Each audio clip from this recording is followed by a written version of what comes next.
never sees Tiger is when that poor dog staggers home for a bicarbonate of soda. If he doesn't watch it, he's going to be the only dog in the neighborhood with gout. Come on, kids, let's hurry up and all pitch in and do the dishes so we can see the early show on television. What's on? Greta Garbo and Camille. Who's Greta Garbo? I don't know. She's before my time. Mom, She's before my time, too. Oh, come now. I'd rather watch a Western. Me too. Well, we're going to see Camille. I feel like a good cry. That's 2 against 2. Chris, your vote decides. I don't think I should vote. Why not? Because I won't be home. I'm going out. Oh, where are you going? Over to Cynthia's? No, I have sort of a date. A date? Jerry, would you and Sherman please take these out to the kitchen? Chris has got a boyfriend. Chris has got a boyfriend. I wish you'd warned me, honey. Now I have to get all dressed up again so I can drive you and your date wherever you're going. Don't bother, I'll drive him. Well, actually, neither one of you will have to drive us. Well, you certainly can't walk. Mother, I have a date with a boy who drives his own car. A boy who drives? Yes. He isn't old enough to drive. How old is he? 16. I'll bet he's just barely 16.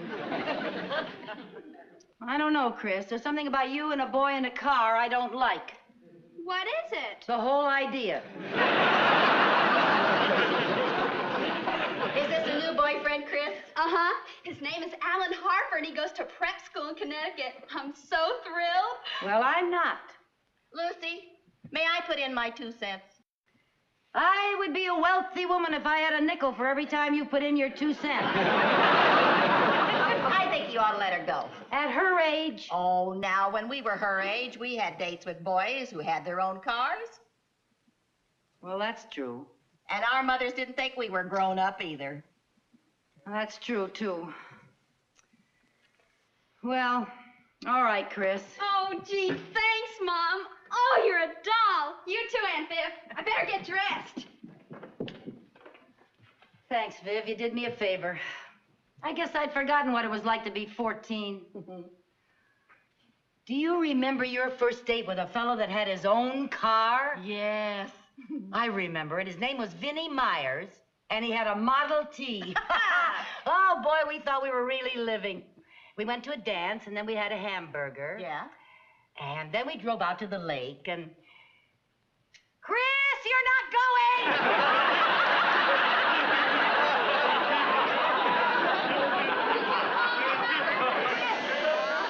Oh, there's Alan. Would you get it? I'll be ready in a few Oh, minutes. Viv, I really don't think I would let her go. Now you've already given her your permission. Well, why can't they stay here and watch television? That's a lot of fun. Oh, that's every teenager's idea of a big evening.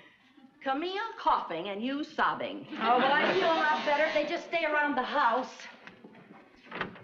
Hello there. Hello, Mrs. Carmichael? Yes. I'm Alan Harper. Yes, won't you come in, Alan? I Thank didn't you. know you. This is Mrs. Bagley. How do you Alan. do? Chris will be right down. Fine. Where are you two going tonight? Oh, we were thinking of going to a movie. Have you seen Camille? You mean Camille Metcalf, Chris's friend? No. Surely you've heard of Greta Garbo. I don't think so. Is she a friend of Camille Metcalf's? No, I mean the old movie Camille, starring Greta Garbo. Oh, where's it playing? Right here on television. Come on, sit down. Make yourself comfortable. There you are. Put your feet up. Here, I'll take your hat. There we are. But we were gonna go to the picture at the Ritz. Oh, I hear it's great. That thing, it's dreadful. Well, I don't know. I think Chris was counting on going to the Ritz. Well, then you just don't know Chris. She's a real homebody. Just loves to stick around the house. Yeah. Viv, why don't you go out and fix some snacks so we can all spend a nice, cozy evening in front of the set?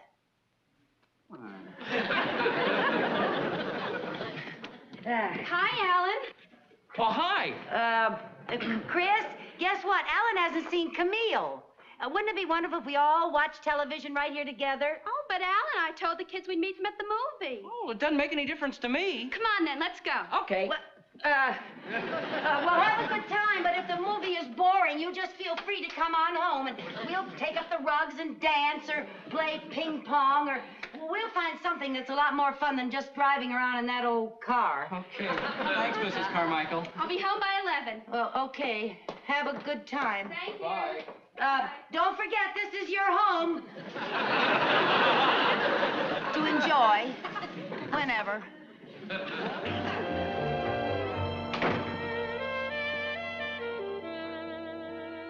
You can take that back. They're not staying. I knew they wouldn't. This is for us. Well, time for Camille.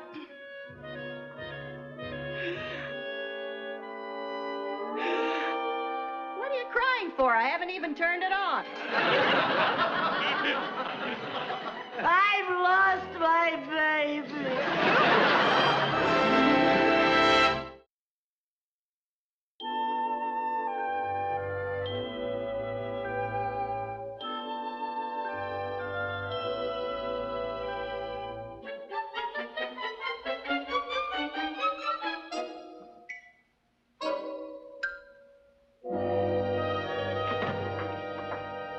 I sure wish you hadn't let the boys give Tiger that bone. I'm hungry.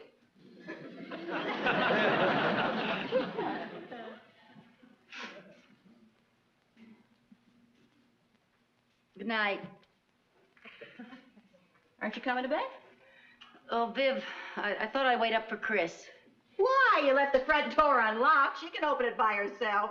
Well, frankly, Vivian, I'm worried. What about? Do you know what time it is? She said she'd be home by 11. It's 11:15. Yeah, your watch must be slow. What time have you got? 14 up. What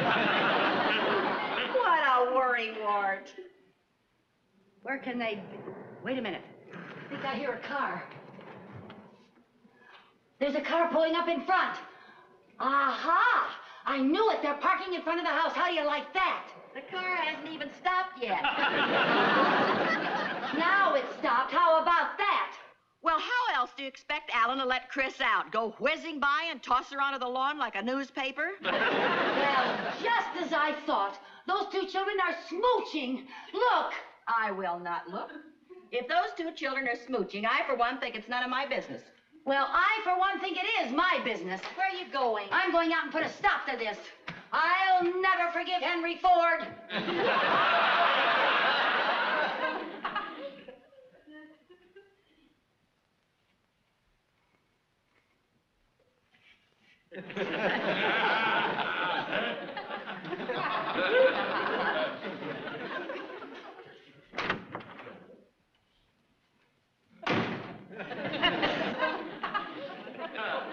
Where's Chris? I don't know where Chris is, but I sure know where Flo the manicurist is.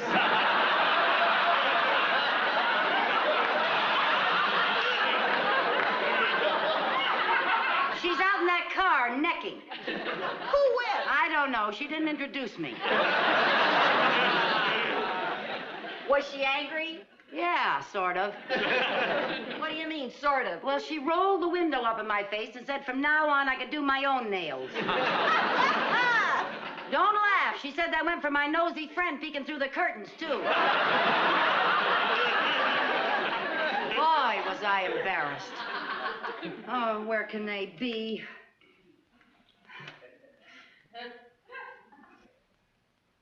Oh, Lucy, are you going to stand by that window all night? You're acting like a mother hen. Well, I don't care. Here comes another car. It's them.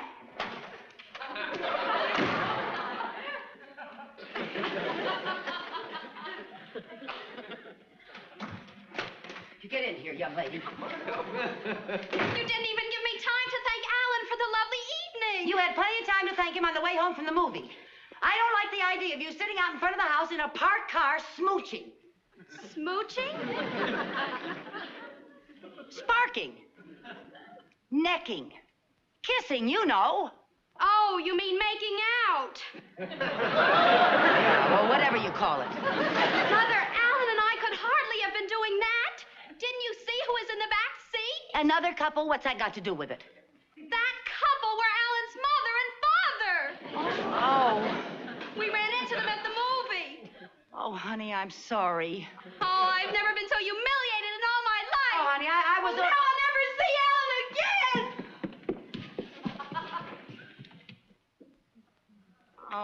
dear. Now I've really done it. Oh, don't feel badly, honey. I guess if you're a mother hen, you can't help laying an egg once in a while.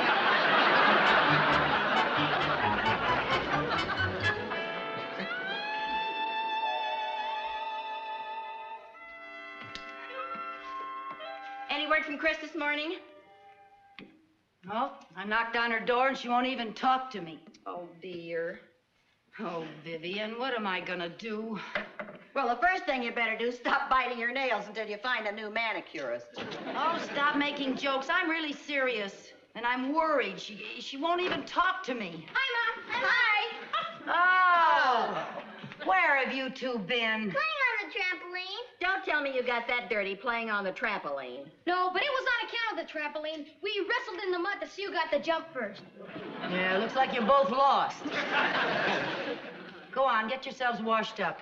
Mom, can we have some cookies? All right, but you gotta wash first. Do we have to? Yes, you have to. I told you we should have come in the back way. Chris, darling, I'm sorry about last night. I apologize, and I promise it'll never happen again. Good morning, Aunt Viv.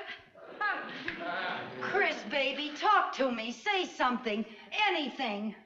Mother, you have ruined my life. Atta girl!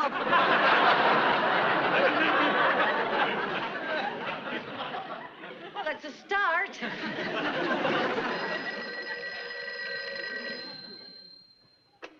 Hello? Alan? Yeah, she's here. Just a moment. Chris, it's Alan Harper. Really? Hello? Oh, hi there, Alan. Tonight? Oh, sure, I can go. Well, what do you mean you're surprised? My mother's the sweetest, kindest, most understanding mother in the whole world. Okay, Alan, I'll see you around 8. Bye. Gee, Mom, you really are a doll. Thank you. Oh, Mother, Yes? will you do me a favor? Yeah, what? Well, if I promise to be home on time, will you promise not to wait up for me? I'll do even better than that. Just to show you how much confidence I have in you, I'm going to give you my door key tonight. Honest? Yep. When I get home, I'll wake you up and I'll tell you all about my day. Oh, thank you! Oh, how about that? 5 minutes ago, your life was ruined. A man calls and everything's all right again. That's you. You? It works pretty well for oaths, too.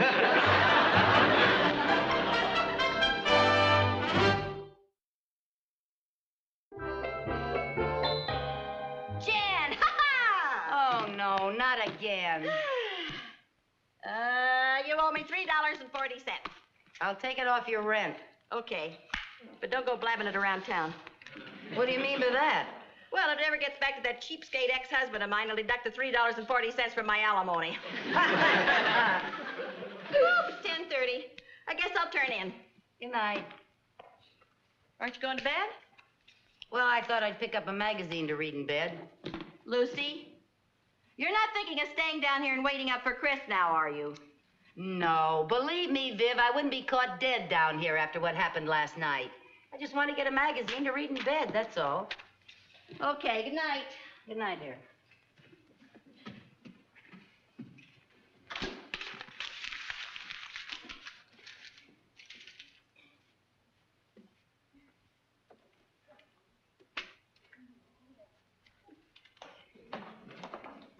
I had a wonderful time, Alan.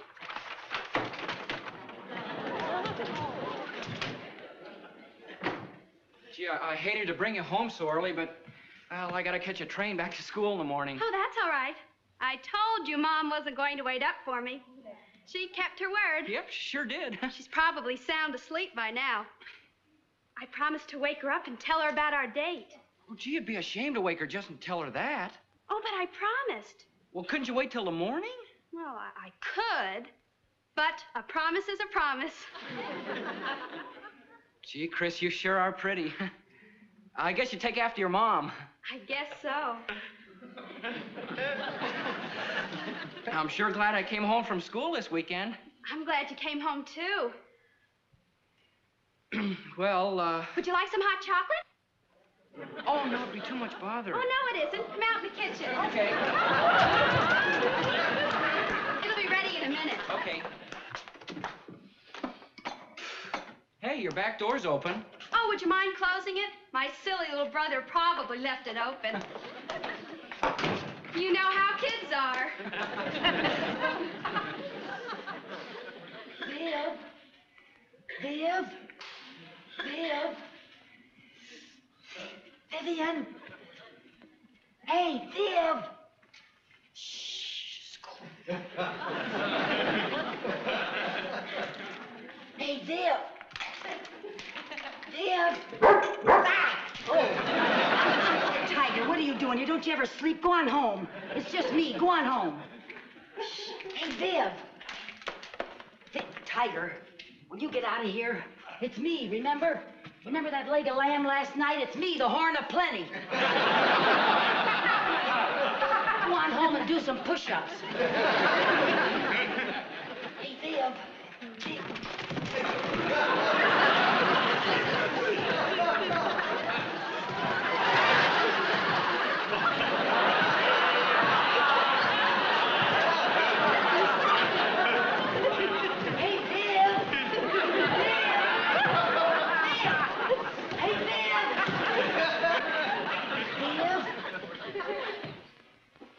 Vivian.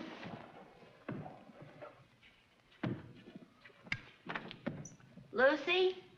Out here, Viv.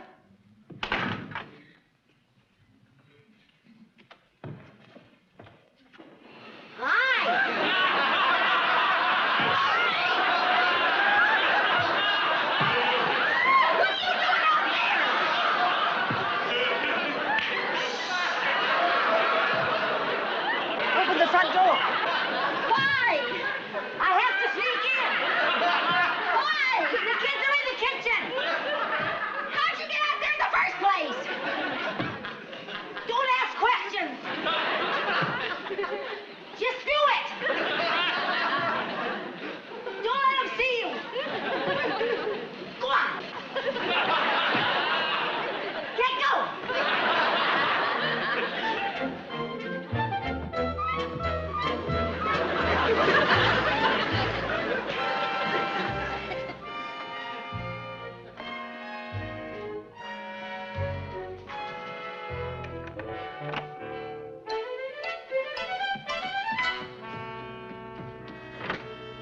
Come on, Alan. We can have it in here. Fine with me.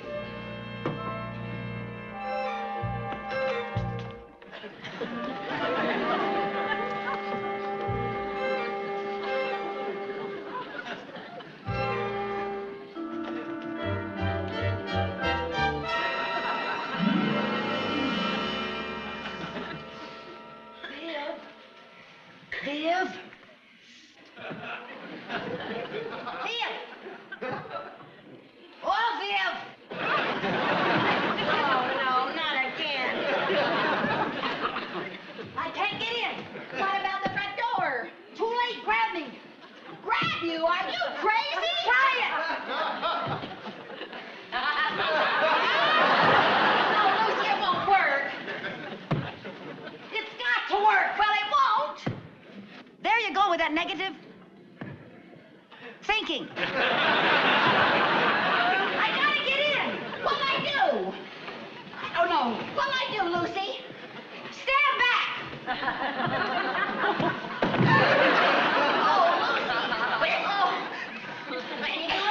Here, let me get this leg. Oh. How about that? Oh, how about what? This one, huh? Are you all right now? Oh. Huh? Can you make it? Yeah, get my other leg. Where is it? Where is it? Can you get that one in?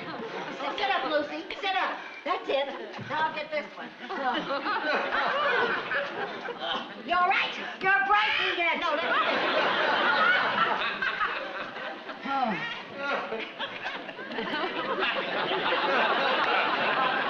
Will you kindly tell me what this is all about? Later. I gotta go to my room and go to sleep so Chris can wake me up and tell me about her date.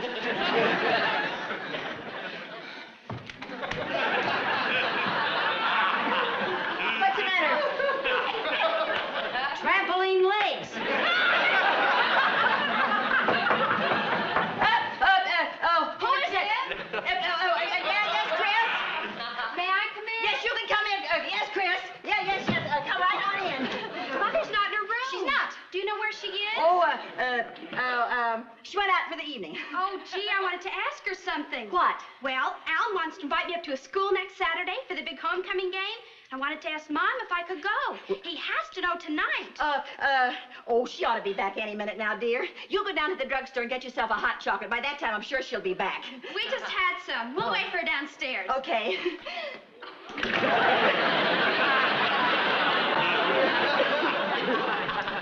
Boy, are you a dumb bunny. Why'd you have to tell her I went out? Don't snap at me. How did I know she was going to wait up for you? Oh, couldn't you think of a better story than that? No, I couldn't.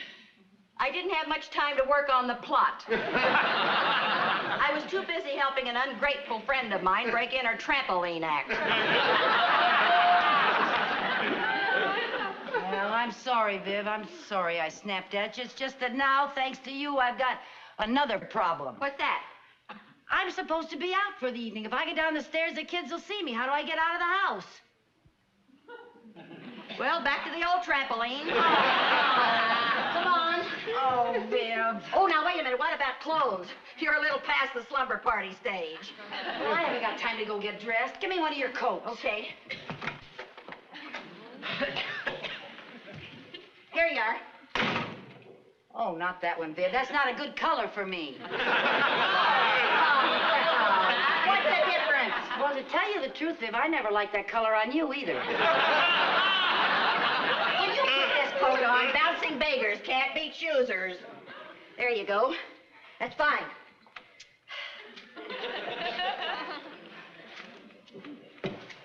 Oh, Viv, I can't. You got to. I can't. It's got to be done one way or another. What other way is there? This.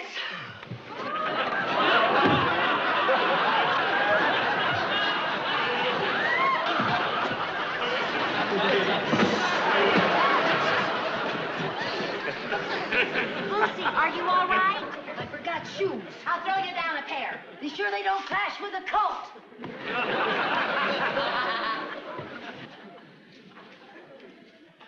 Okay, throw them. Oh, boy, some throw. Tiger, give me that shoe. Tiger. Go. Tiger, please. It's me, Tiger. It's me. I gave you the big bone. I made you the big bone, Tiger. Oh, she'll kill me. Tiger, please. Tiger. Nice tiger. Nice tiger.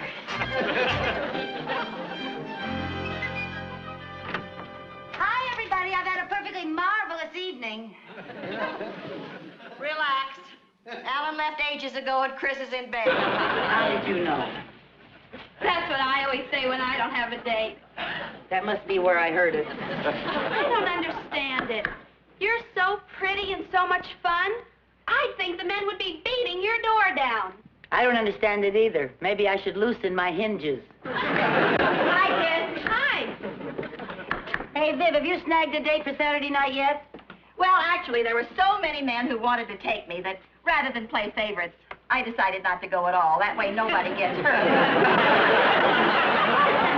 Hey, that's a good one. I'll use it next time I don't have a date. I can help you find somebody, but the only men I know are boys. I sure wish you were younger. That makes 3 of us.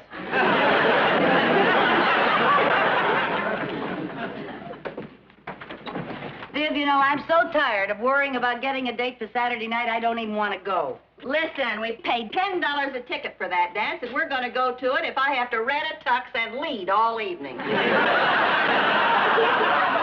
that sounds charming. The trouble with us, Lucy, we're just not trying to get dates. Not trying. We've done everything but loiter in the lobby of the YMCA. Hey, that's not a bad idea. Oh, come on. I'll go get my address book. There must be somebody we forgot. I hope so. Well, hi, Jerry. Hi. What's the matter? It's Old Man Taylor, Who's Old Man Taylor? my new teacher. He gave me a D in arithmetic. Oh, dear. Just when you were doing so well with Mrs. Lucas. Yeah. Why'd you have to go and have a baby right in the middle of one division? Well, having trouble with your arithmetic, I'll help you. Old Man Taylor's the toughest teacher I ever had. Yeah, well, I'm sure if you work harder, you'll do better. I wish he'd have a baby and quit. Hi, Jerry. Hi, Dad. Any luck? Well, there's something here in the front of the book that might be interesting. It's a number and it's got RB by it. Who do I know with the initials RB? Why don't you call and find out? RB. Oh, I knew a cute fellow once. His name was Ronnie Belmont. Oh, it might be him. No, maybe it's Rudy Brown. I think he's still single. Well, why don't you call? What do you got to lose? Okay, why not? RB. I wonder who it is. Maybe it's Richard Burton. Hey, look at me, right.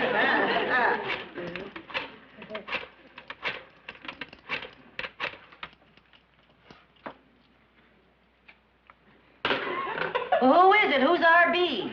Ralph Bagley, my ex-husband.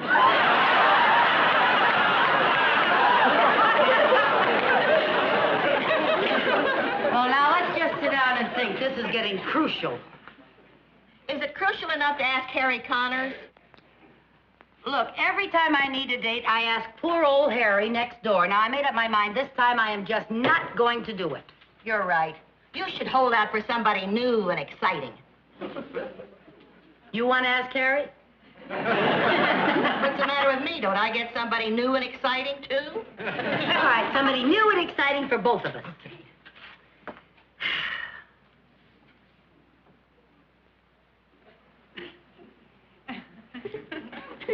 Too bad about Harry. He's so handy. I know. But I wouldn't ask Harry if he was the last man on Earth. And I'm beginning to think he is. The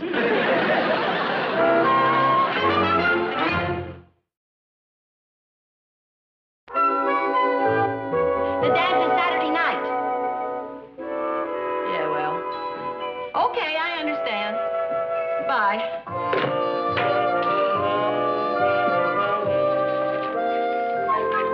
What are you all dressed up for? I called Jerry's teacher, Old Man Taylor, to discuss Jerry's arithmetic, and he's dropping by. Oh, Who are you talking to on the phone? Eddie, about a date. Is he going? Well, it's kind of iffy. If he's in town, and if he hasn't got a client to entertain, he may take me. If I can't find anybody else. Well, that sounds romantic. Oh, that must be Old Man Taylor. You won't need me, honey. I'll go start dinner. Okay. Hello. Is this the Carmichael house? I'm Mrs. Carmichael. I'm Henry Taylor. Well, Jerry's teacher. Old Man Taylor?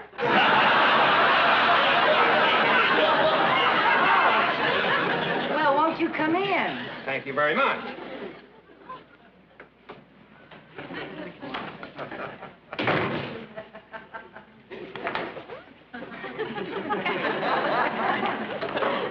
Won't you sit down? Ah. Now, Mrs. Carmichael, about Jerry. Jerry who?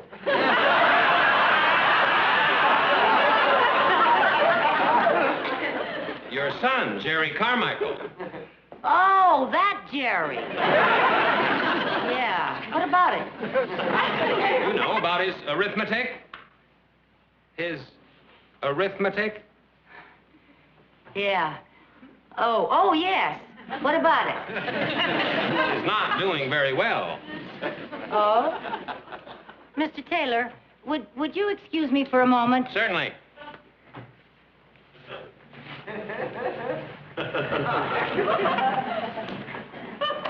Come and look at Old Man Taylor.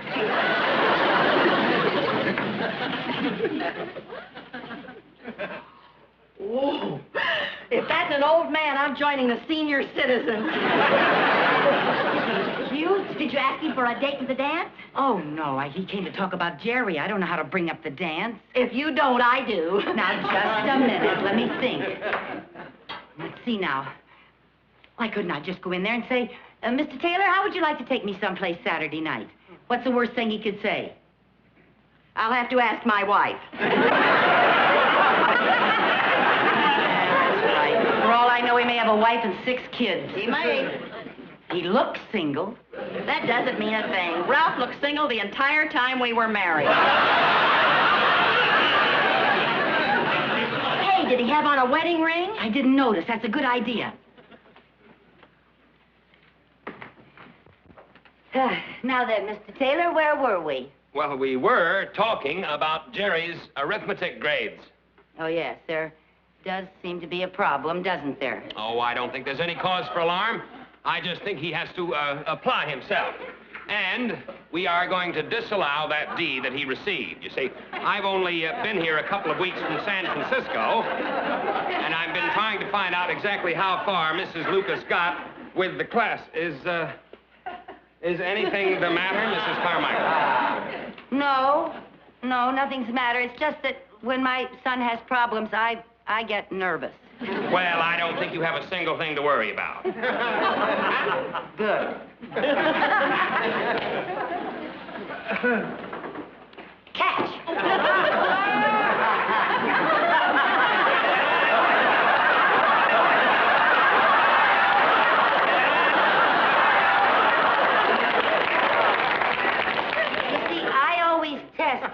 My son's arithmetic teachers, I test their reflexes. I see. Well, perhaps I'd better be running along, Mrs. Oh, no, Carmichael. Mr. Taylor. There's something I want to ask you. What is it? Mr. Taylor, are you maybe interested in coffee? Well, that would be very nice if it isn't too much trouble. No trouble at all. Isn't wearing a wedding ring. Did you ask him to go to the dance? No, not yet. Do you have some coffee? Sure. Lucy? What? I just happened to think, if a man is wearing a wedding ring, it means he's married. But if he isn't wearing one, it doesn't mean he's single. Well, thanks a lot. What do I do now? Oh, there must be some way to find out if a man's married. His driver's license, that would tell. If I could just get my hands on his billfold. While you're finding out if he's single, he's finding out that you're a pickpocket. Well, now, look. I'll find some way to get his coat off. Okay. And while I'm hanging it in the closet, I'll look through his billfold, and you keep talking to him about arithmetic. Okay. Okay, come on. You got it? Here we are. Mr. Taylor, this is Mrs. Bagley. How do you do, Mrs. Bagley? How do you do? I flunked arithmetic. Have you ever thought of giving any sort of private lessons to people who weren't any bright? Huh? Oh, I'm There, now, Viv, would you turn the heat down? It's sweltering in here. It feels fine to me. Oh, now that you made it beastly. Oh, it's beastly in here. You look like you're burning up. Wouldn't you like to take off your coat? Oh, no, thanks. I feel just fine. Oh. I will have some of that coffee, though. Oh, yes. Yes. Here you are. Thank you. Cream? Oh, please, please. Say when. When? Oh, I'm terribly sorry. Nothing. Pay it no Oh, mind here, at take all. your coat off, and I'll take it out in the kitchen. I'll put some cold water on it. You'll never know what happened. Come along, dear. Dear! Would you excuse me, please?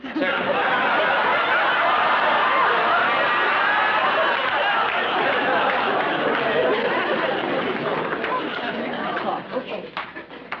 It's on the right sleeve. All right. Here's his driver's license. He's single. Yeah, he's born in December. Let's see, that's Sagittarius. I wonder how they get along with Leos. Why don't you go in and find out? Come on, get ready. You can ask him for the dance now. Okay, get back in. That was good work. Here we go. There we are, Mr. Taylor. Just as good as new. Thank you. As soon as it dries, you won't ever know what happened. All right. Oh, I'm sorry. That's all right. There we are now.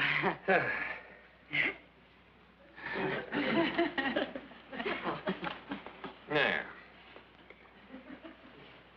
Hi. I find myself with 2 tickets to the Starlighters charity dance Saturday night, Mr. Taylor, and I was wondering if you'd like to be my escort. Well, I'd be delighted. Good. I'm surprised that you're free on such short notice. What with teaching school all day and living at the YMCA, my social life is rather limited. Oh, you live at the New Y. Mm-hmm. Oh, we were going to have Jerry and Sherman join.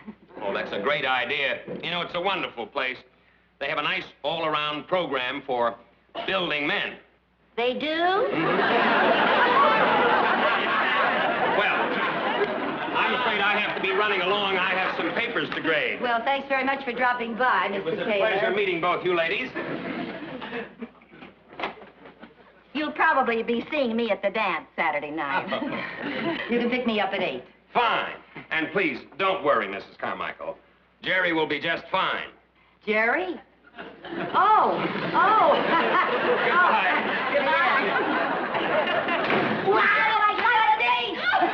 Right here in your own after all those... Oh, that is a real doll. They're making teachers a lot better, aren't they? Oh, I tell you. So you know something? Maybe we should have loitered in the lobby of the YMCA. Oh, get out of here. Lucy? Yeah? There's just one thing. How are you two going to live on a teacher's salary? Oh, fine thing. We haven't even had a date, and you're already throwing rice.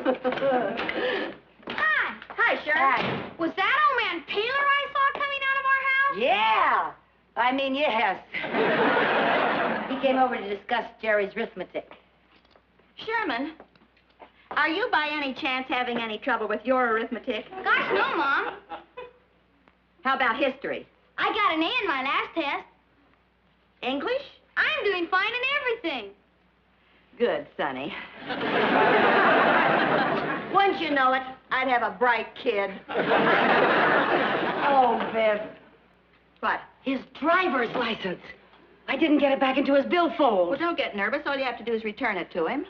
If he knows I have it, he'll know I was snooping. Oh, that's right. How can I get it back to him without his knowing it? Oh, that shouldn't be too difficult. All you have to do is to get into the YMCA, go into a man's room, put his driver's license back in his billfold and put in his coat, and get out without being caught and shot as a spy. Well, that is something of a challenge for us, isn't it? One of the biggest... For us?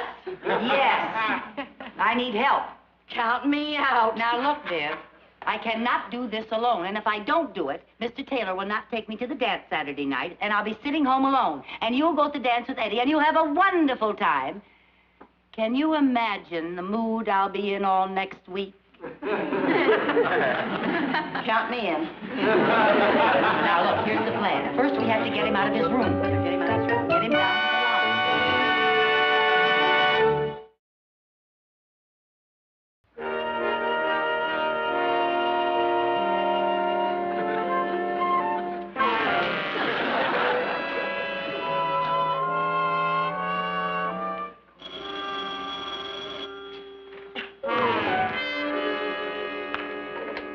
Hello. Oh, yes, Mrs. Bagley.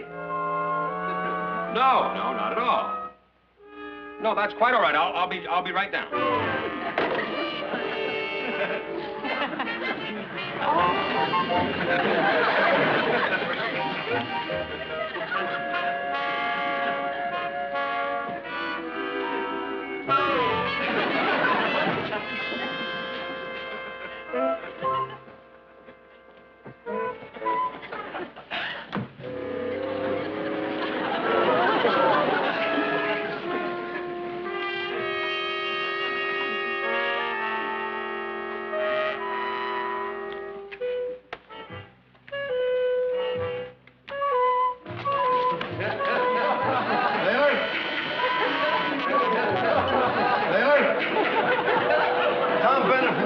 Can I use your typewriter? Thanks. I only have to write a few letters. Shouldn't take me more than an hour.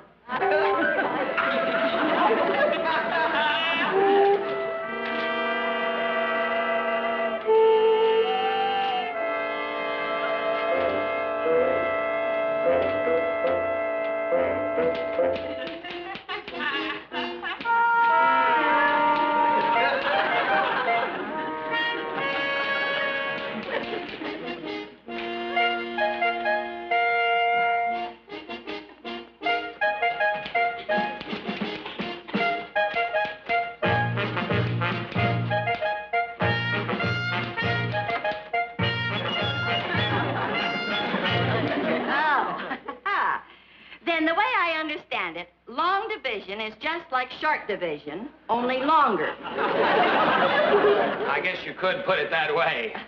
Oh, the way you explain fractions. You just make them sing. If I may say so, Mr. Taylor, there's nothing common about your denominator. Thank you, Mrs. Bagley. Now, I really must be running along. I have a fencing lesson in just a few moments. Oh, no. Now, Mr. Taylor, please. Now, before you go, would you mind writing all of that down for me? Just write it all down. When I explain it to my son, Sherman, I want to be sure I get everything right. Just write it right there.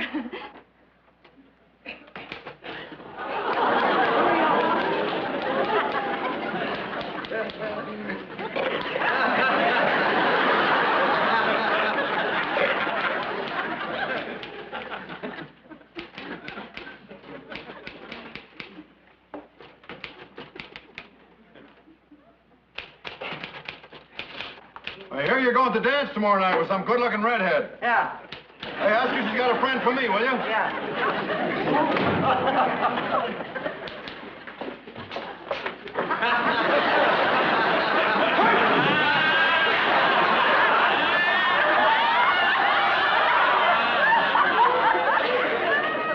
You are early for your lesson, Taylor. But nevertheless, we can start right away. Pick up your toy, Taylor.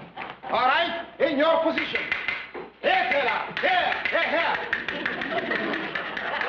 Yes, right here. Very good. Attention. Straight. Huh? Salute. No, Taylor. Salute. Pick up your toy. That's one. Salute.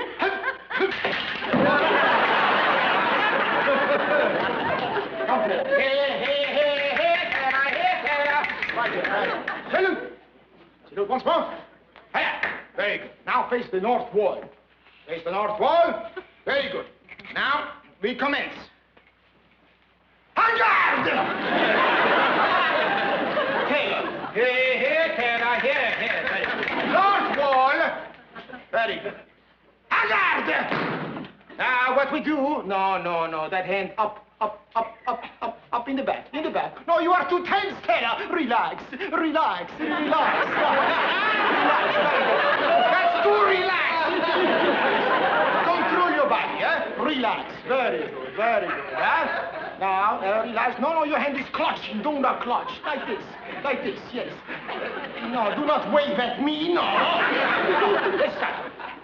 Elbow in, that's right, the shoulders back, your knee in, that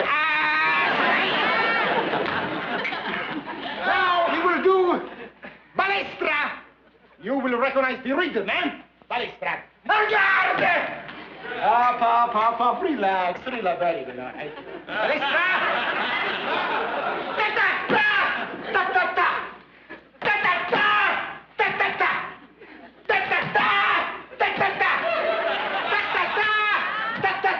The rhythm.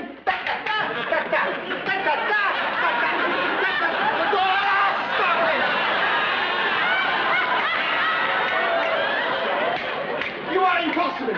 I cannot understand, Taylor. I cannot understand at all. You were doing so good yesterday, so good. What is your explanation, Taylor? Taylor! Hey, Vito, some character has swiped my fencing outfit. Just a minute, Taylor. I'm talking to Taylor. Wait for me! Hey, that's my outfit. Hey, who are you? Anybody? Put that down! Put that one down! Put that one down!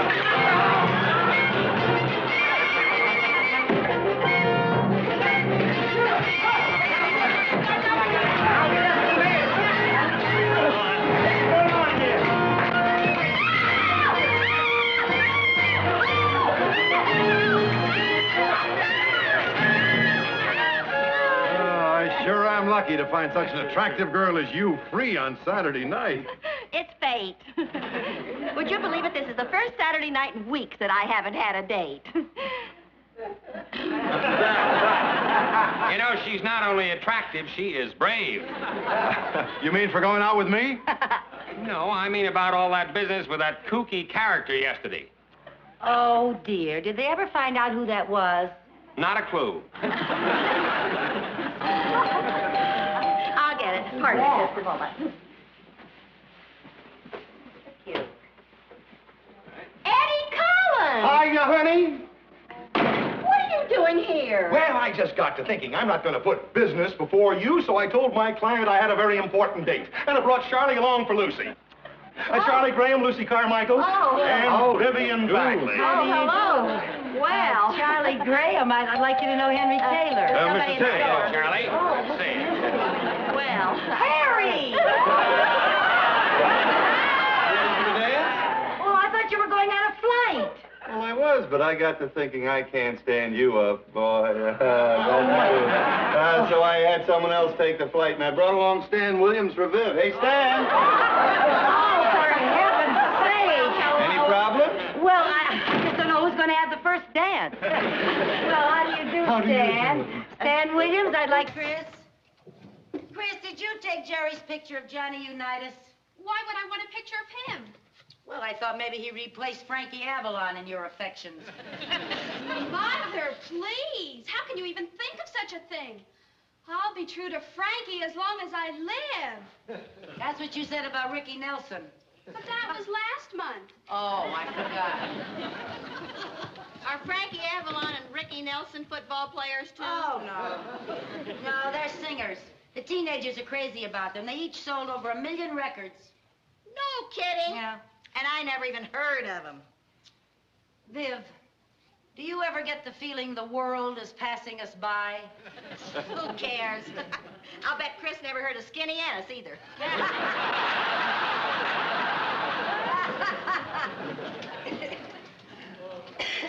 Oh, there they are. Hi, fellas. Well, hi there. How was school today? Oh, that's a shame. Why? What a pity. Well, I'm sure you'll find somebody. Now, wait just a minute. I can't understand a word they're saying. Their football game was called off Friday because they can't find anyone to referee. Oh, that's too bad. How did you understand what they were saying through all that chewing? Well, you forget, I have a daughter who went through that stage. I broke the bubble gum code years ago. Honey, why don't you get one of the fathers to referee? I already told you. Sherman, I don't understand bubble gummies. Come on now, take that gum out of your mouth and tell me, why don't you get one of the fathers to referee? All the fathers are working. Or chicken. Oh, the poor kids. They were counting on that football game. Yeah, it isn't just having the game canceled, but the winning team got to go to Yankee Stadium to see the professional game Sunday. Oh, dear. Gee, it sure is rough on our boys growing up without fathers. Sure is. Hey, why couldn't I referee?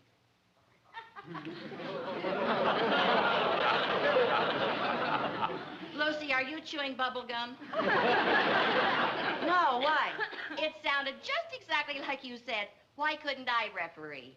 That's what I said. You don't know anything about football. How could you referee? Well, I've watched them on television. All they do is run around, wave their arms, and blow their whistles. I've a feeling that there's a little more to it than that. Well, why can't I learn about football the same way the kids do? Where are those cards Jerry always carries with him? I'll bet they're right. Sure, here they are. Look at this. Jimmy Brown, fullback. Cleveland Browns, height 6'2", weight 228. Jimmy was the last rookie to lead the league in total yards gained by rushing, 942 yards. Hey, these are marvelous. I think they're terrible. Why?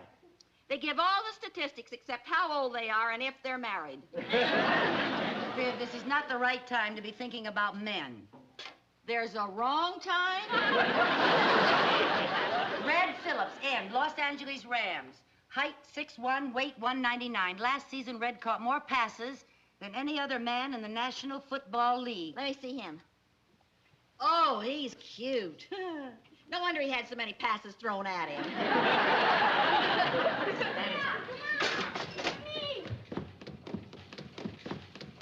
Hey, kids, guess what? I got a referee for your game. No kidding. Who? It's me. Whose father's Mr. It's me? Don't swallow your gum, but I think she means her. She's teasing us. No, I'm serious. What do moms know about football? Especially you. All right, now, just give me a chance. Last season, who caught the most passes in the National Football League? Gee, I don't know. Do you? Yeah. Do you? Red Phillips of the Los Angeles Rams. Good old 199-pound, 6'1" Red. Go ahead, ask me some more questions. Ask me, for example, who was the last rookie to lead the National League in total yards gained by rushing? All right. Who was? Jimmy Brown, the Cleveland fullback, 942 yards. Gee, Mom, that's neat. I'll say. And do you know all the referees' hand signals and everything? Oh, sure. Come on, let's go tell the gang the game's on.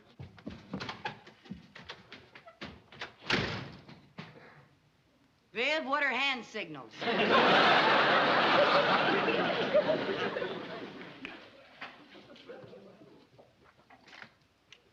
Call Harry. Well, if you don't know him by now, you'll never know him. Let's get started. All right. Give me the signal for offside. Offside. Hey, very good. Thank you. Any questions? Just one. What's offside mean?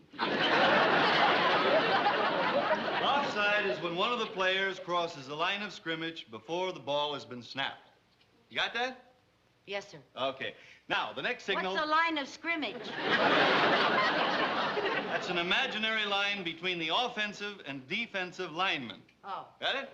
Now, give me the signal What's for... a lineman?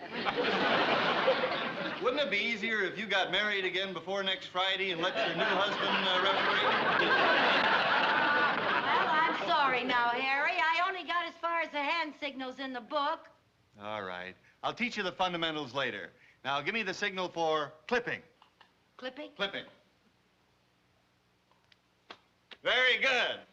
Now, the penalty for clipping is 15 yards, so you march off 15 yards. Okay. Right. Lucy,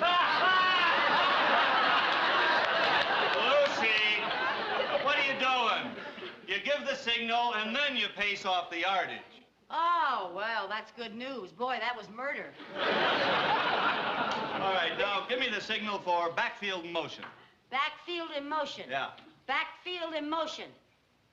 Right. Now give me the signal for unsportsmanlike conduct. Unsportsmanlike conduct. Right. Oh. Is it,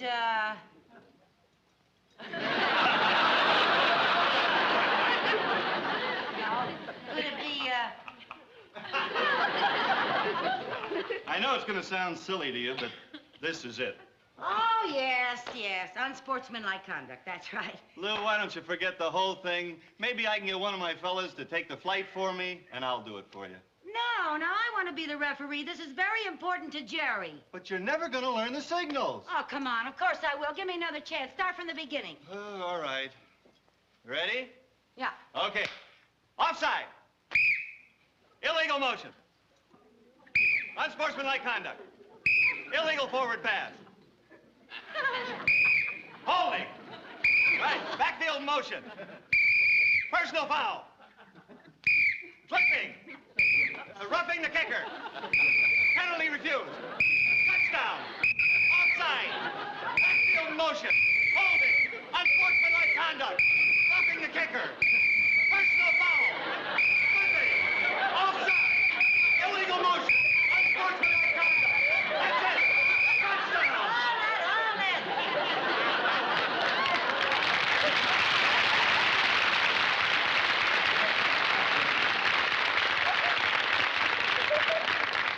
I just want to know one thing. saying, what's the signal for timeout for the referee?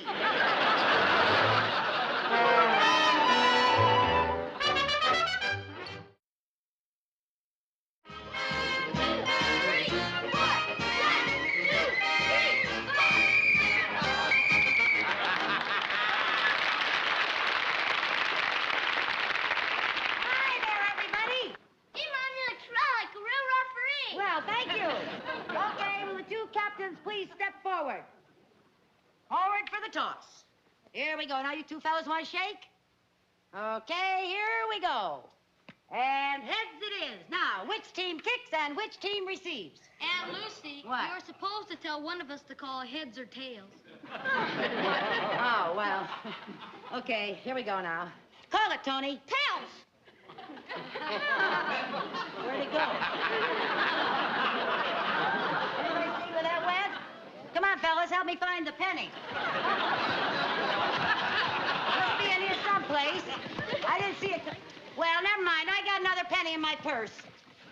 Viv, can I have my purse, please? Oh, boy, a referee with a purse! Over there, small fry. I got some change in here someplace. Oh, boy, these bags, I tell you. You can get an awful lot in them, but you just never can find anything when you need it. Well, you want to hang on to that for me, please? Oh, picture of the kids. Yeah. Just hang on to that for a minute. I got some change down the bottom here. Help me with it. Here it is. I got it. Okay, put it all back. Thanks a lot. There we go. Thank you. Would you get off the field, lady? No one's allowed on the field.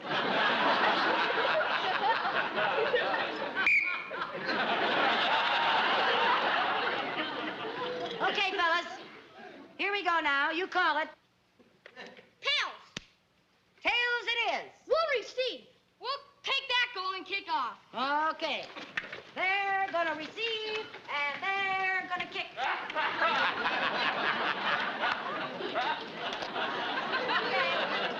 Are you ready? Everybody ready? Oh, that's a beauty. That is a beauty.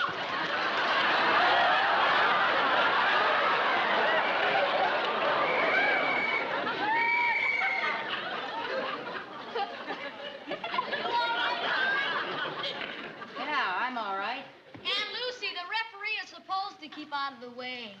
Oh. Okay, I'll try to remember that.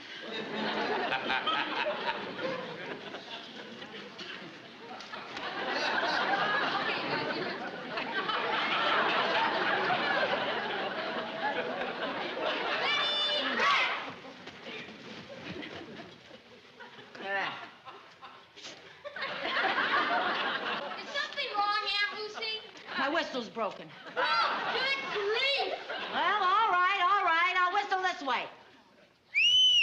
Ready down! Set! 1, 2.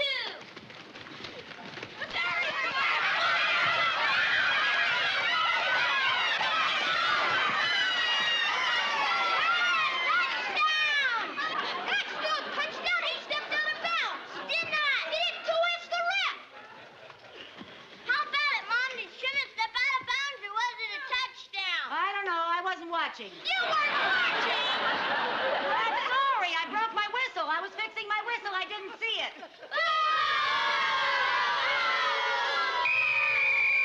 There, now it's fixed. All right, so play it over again. This time I'll watch.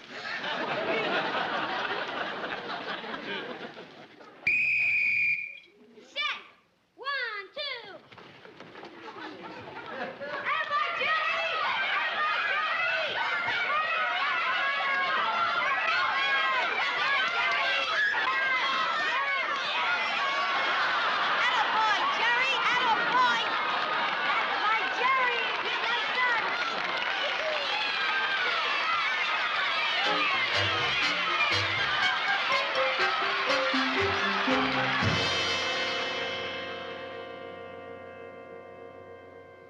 This is the most embarrassing day in my entire life.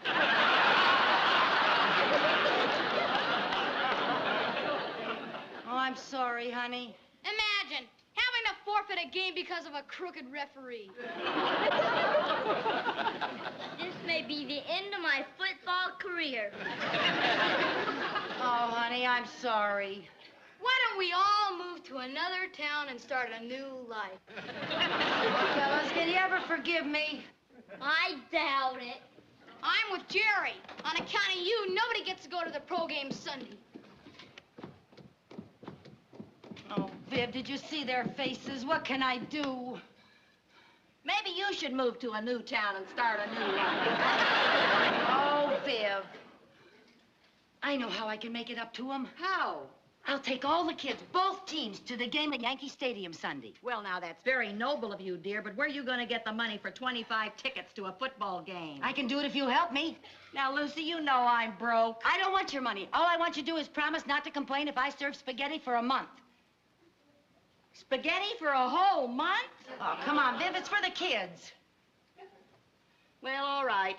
But only if you agree to throw in a meatball on Sundays. Oh, thanks, Viv. Jerry Sherman! You sure have a big heart. Uh-huh. And after a month of spaghetti, I'll have hips to match. Hey, kids, I got a great idea. Is it anything like the last one? No, Jerry, it's a lot better. Just to make up for all my bad refereeing, I'm going to take all the kids, both teams, to the game at Yankee Stadium next Sunday. Oh, boy! Now, look, you go upstairs and call everybody and tell them to be here 9 o'clock Sunday morning, ready to go. Okay. Okay? Hey, we get to go to the game! Yay! You know something, Lucy? For a crooked referee, you're a pretty nice mother.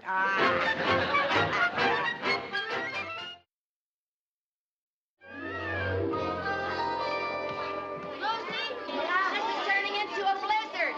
It's been snowing steadily since yesterday morning. Well, we'll have fun. We'll be all wrapped up in blankets. We'll have hot chocolate to drink. They'll have a ball. Yeah. Is that the bone? Yeah. I'll get it in the kitchen. Okay. Mom, are we going to be leaving pretty soon? Yes, honey, just as soon as Harry gets here with the station wagon. I sure wish he'd hurry. Yeah, me too. We're going to have a lot of fun, though. We're going to be all wrapped up in nice warm blankets, and we're going to be drinking gallons of hot chocolate. We're going to have a Lucy? ball. What? Can I see you for a minute? Yeah. You guys are so... We'll be going soon, kids. It's all off. What are you talking about? That was Harry calling. He was down at the filling station having chains put on his tires, and they told him that all the roads to New York are closed on account of the blizzard. Oh, no. What are the boys going to say? I haven't any idea. Well, you go on in and tell them and let me know. Okay, Why should I tell them? Well, it's only fair. I got us into this. You get us out. Lucy! You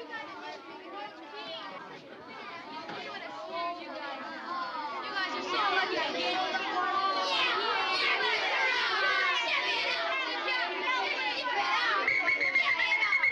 Kids, fellas, be quiet just a minute. I have some wonderful news. We're not going to have to sit out in this awful blizzard getting soaked to the skin, fighting off pneumonia by drinking ice-cold hot chocolate. Because all the roads to New York are closed, so we're going to stay right here in this nice, warm living room and watch the game on television. How does that sound, gang?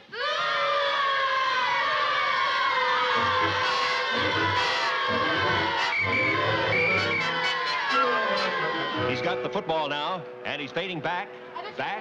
He shoots it, and it looks like, yes, Phillips has it.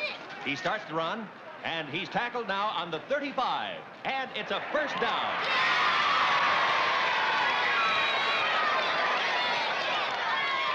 They're coming out of the huddle now. Single wing formation. It's another quick pass, and Phillips has it again. He moves down to the 40, the 30, and is pulled down around the 25-yard line. Yankee Stadium is going wild.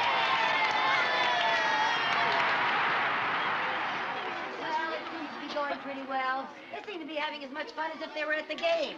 The way they're eating, I'm sure their stomachs don't know the difference. Well, the game will be over soon. Well, I should think it would be. It seems to me that game's been on so long they must be playing 2 out of 3. Well, cheer up. They'll be going home soon. Hello. Oh, hi, Chris. What? Oh. Oh. Yeah, well, I'll talk to you later. Okay, dear. Oh, dear. What's the matter with Chris? She's staying over at Cynthia's all night. What's so unusual about that? She can't get home because of the blizzard. The roads are impassable. Nobody's going anywhere.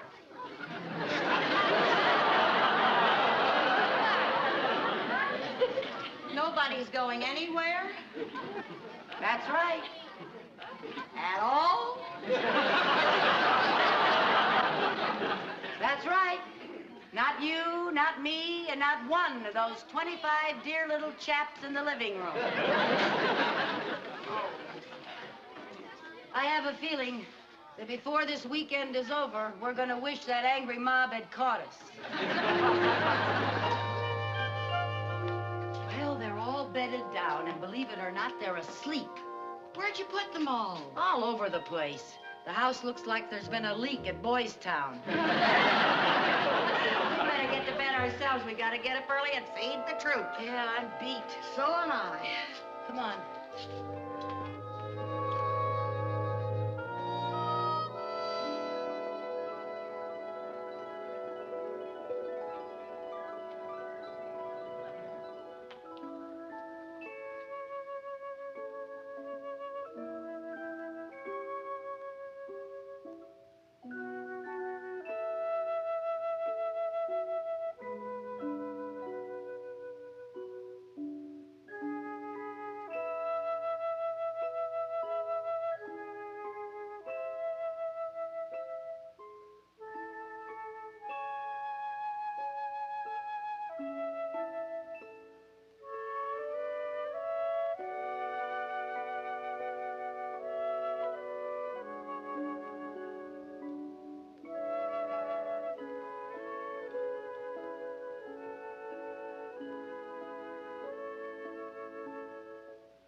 I just forgot. I put 4 of them in your bed and 4 of them in mine.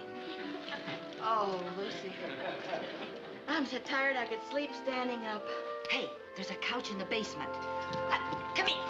Where you going? How come you get it? I thought of it. Besides, you said you could sleep standing up. That's before I knew there was a couch in the basement. Nighty-night.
Now, Viv, it's 157 calories, and that's all we're allowed to have.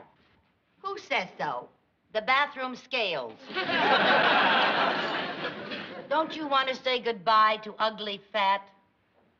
Right now, I'm going to go out in the kitchen and say hello to some macaroni and cheese.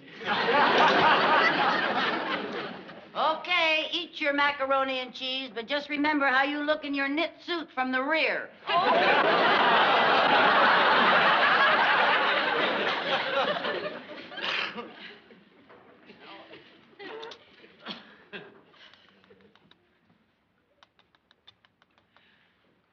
What are you doing?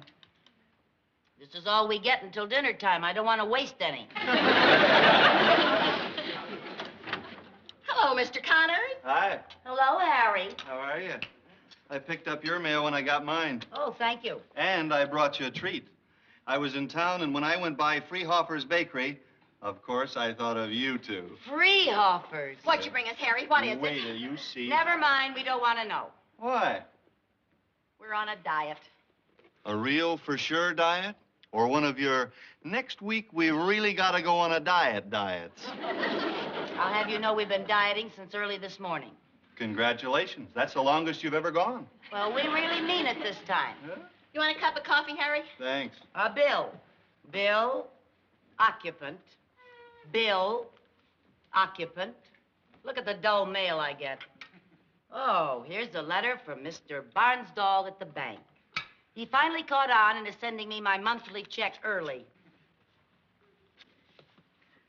Thanks.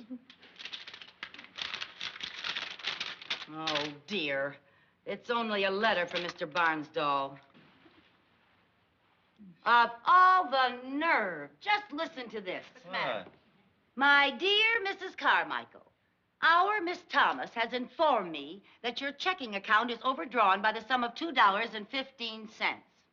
As executor of your late husband's estate, it is my duty to keep a close personal watch on your finances. Will you please come in and straighten this out at your earliest convenience?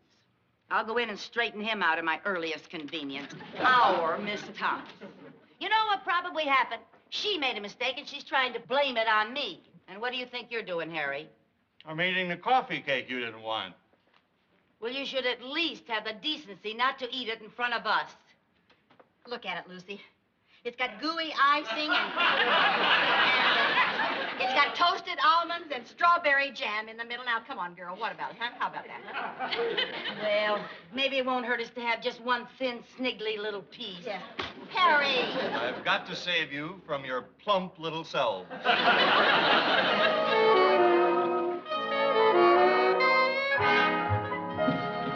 Good afternoon, Mr. Barnsdall. Oh, Mrs. Carmichael. How nice to see you again. I came by, as you suggested in your letter, to straighten things out. Good. In fact, I could hardly wait to come by, because it just so happens that this time it is not my fault. It's the bank's. So, ha, ha, ha. Mrs. Carmichael, my bank does not make mistakes. So ha, ha, ha to you. It also happens that I went over my check stubs just this morning, and there's not a single error. So you can take your ha, ha, ha and put it in your vault.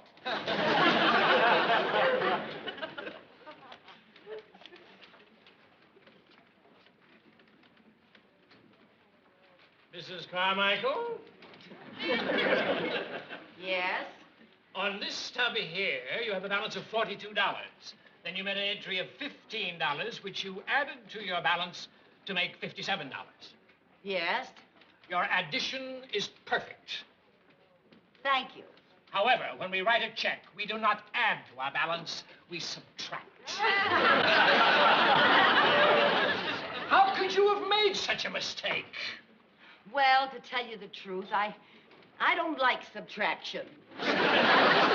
Deposits you add, withdrawals you subtract. Now, I suggest you get a blackboard and write that on it 100 times. Mr. Barnsdall, consider my checking account closed. And I'm also withdrawing the $20 in my Christmas club. Very well. Miss Thomas? Miss Thomas. will you please close out Mrs. Carmichael's Christmas Club? Yes, I know it's not Christmas yet, but it is for us. Just close the account. And that's that. That's that. Except for the small matter of $2.15 you're overdrawn. Oh, talk about your pound of flesh. $2.15. Miss Thomas will bring you your check. Good day, Mrs. Carmichael. Is that all you have to say? Merry Christmas.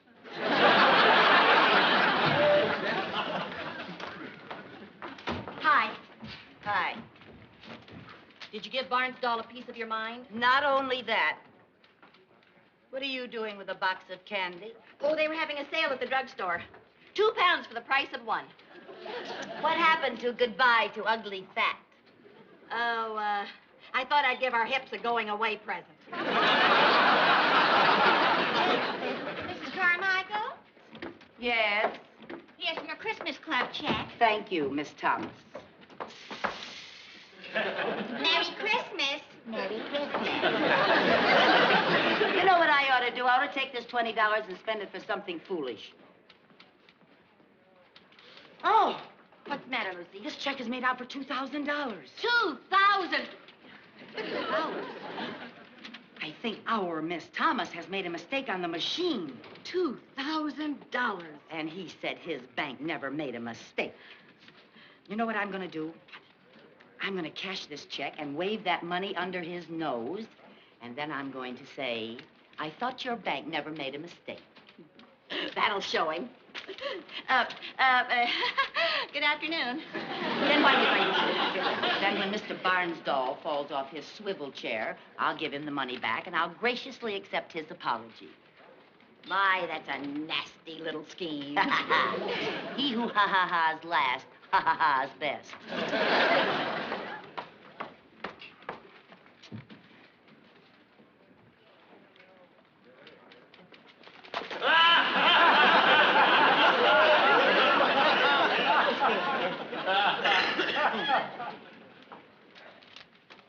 Did they cash it? Why shouldn't they? It was their check. Look. Oh, look at all those $500 bills. Isn't that a beautiful sight? Doesn't President McKinley have a lovely smile? I'd smile, too, if I were backed up against a $500 bill. Oh, Miss Thomas. Yes? I'd like to see Mr. Barnsdall, please. I'm sorry he's tied up in a meeting just now. When will he be untied? I really can't say. Oh, come on, Lucy. We'll do our shopping and come back here later. All right.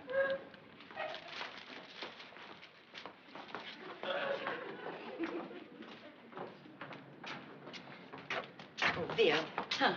Viv, I can't go running all around town with $2,000 that doesn't belong to me. I better wait in the bank. You're right, honey. Let's see, it's 3 o'clock. I'll meet you back here in 30 minutes, huh? Yeah. Okay.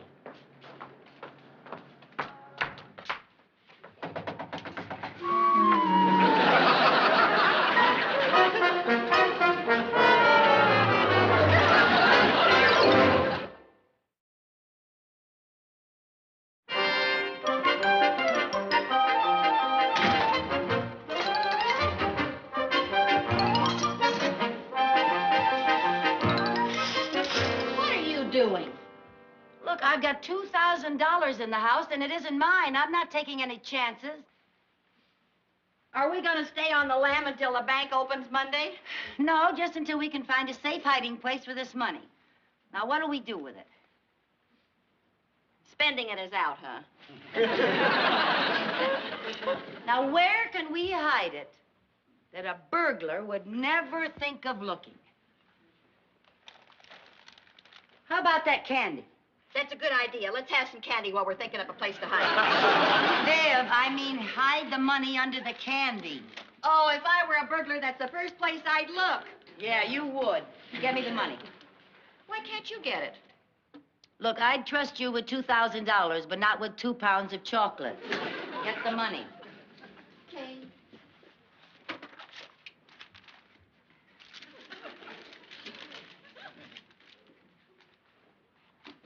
There.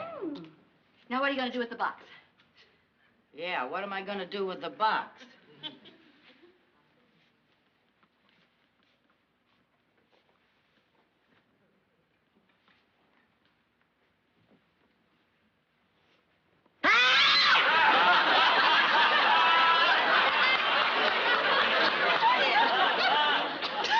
Scared me to death.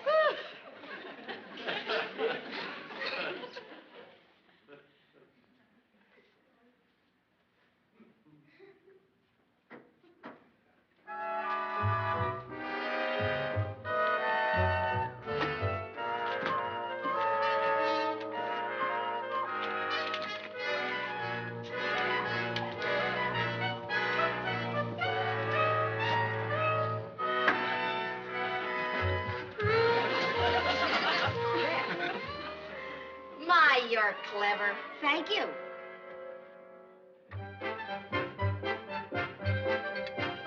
Vivian. Yes, I'll be right up.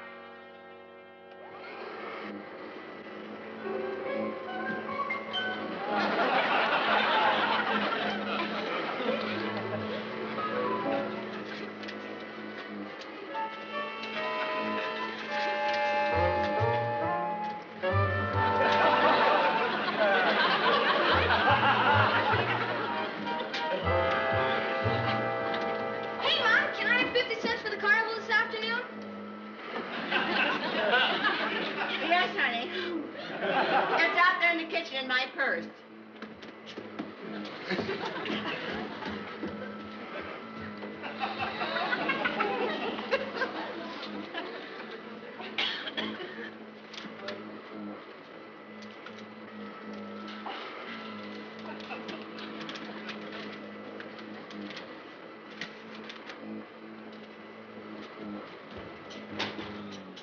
Hey, that passing's coming along great, Jerry.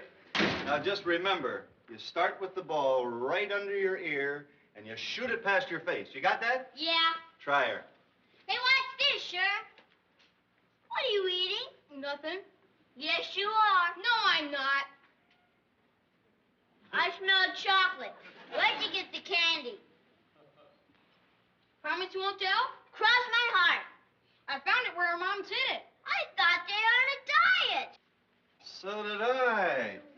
Hey, you sure they were hiding chocolate, Sherm? Sure, I saw my mom eating a piece. Yeah? Boy, a whole box. Why, those chubby little sneaks. Not too many of them notice. Here, give me that box. You wouldn't rat on us, would ya? I'm gonna give you a present. Take this to the carnival and treat your friends. What will our mom say? They'll thank you for it. That doesn't sound like my mom. That doesn't sound like mine either. But who cares? Well, let's go to the carnival. Goodbye, Mom. Bye, Mom. I don't think they can hear you over the vacuum. I'll say goodbye for you. Goodbye. Right. Hey, good pass.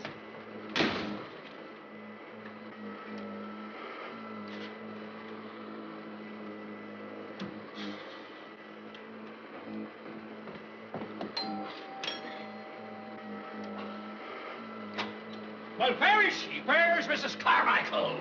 Hi, Mr. Barnsdall. Oh, Connors, it's you. Well, where is she? Well, simmer. I'll get her. Lucy. Hey, Lucy. In all my days as a banker, I never ran across anybody like her. She is unique, isn't she? Lucy! If I get my hands on her, she may go to prison for years. Hi, Harry. How are you? Oh, hi. Oh, Mr. Barnsdall. Now, Mrs. Carmichael, I'm going to come right to the point. I've been up all night trying to trace a $2,000 shortage. Really? And I've traced it to you.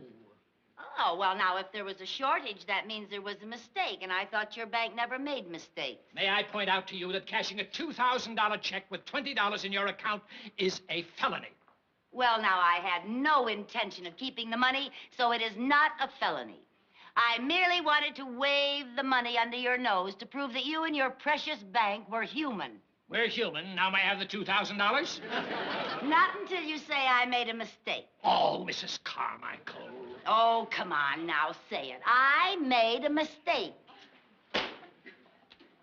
I made a mistake. Now, that wasn't so hard, was it? Now, will you wave the money under my nose so that I can go home and get some sleep? Gladly.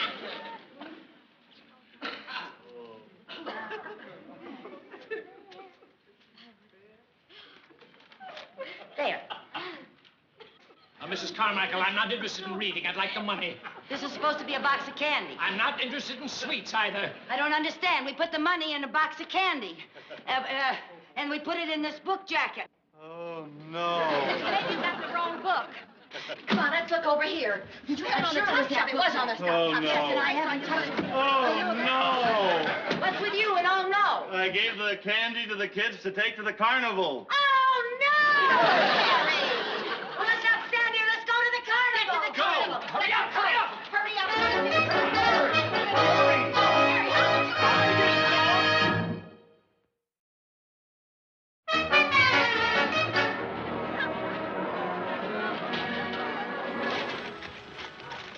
Sherman, are you sure you threw that candy box off of the Ferris wheel? I'm positive. I found it! Oh, Jimmy! Oh, the bills blew away. Oh, nice try, Jer. What do we do now, Mrs. Carmichael? Well, we just all gotta hunt until we find those $400, $500 bills. Now, fan out, group. Come on, Jerry. Man, look good now, children.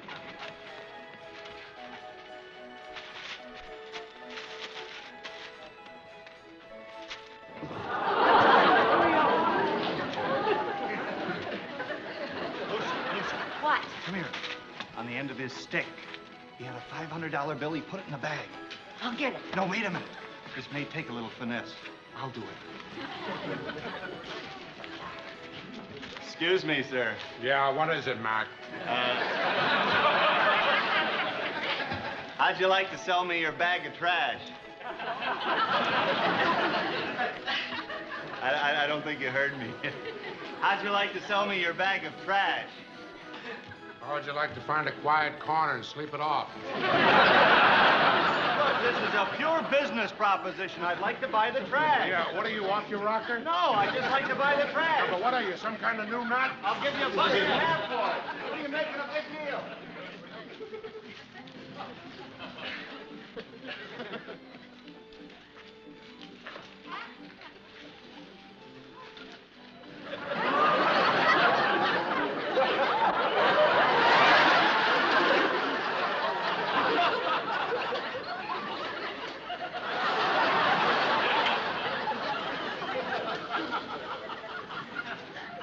Pardon me, but would you move down about that far?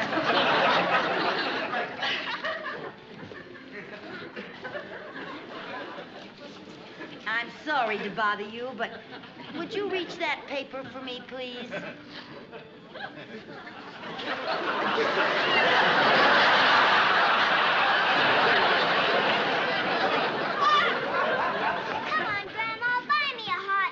No, you've had enough to eat, Katie. Oh, go on, buy your granddaughter a hot dog. She looks undernourished.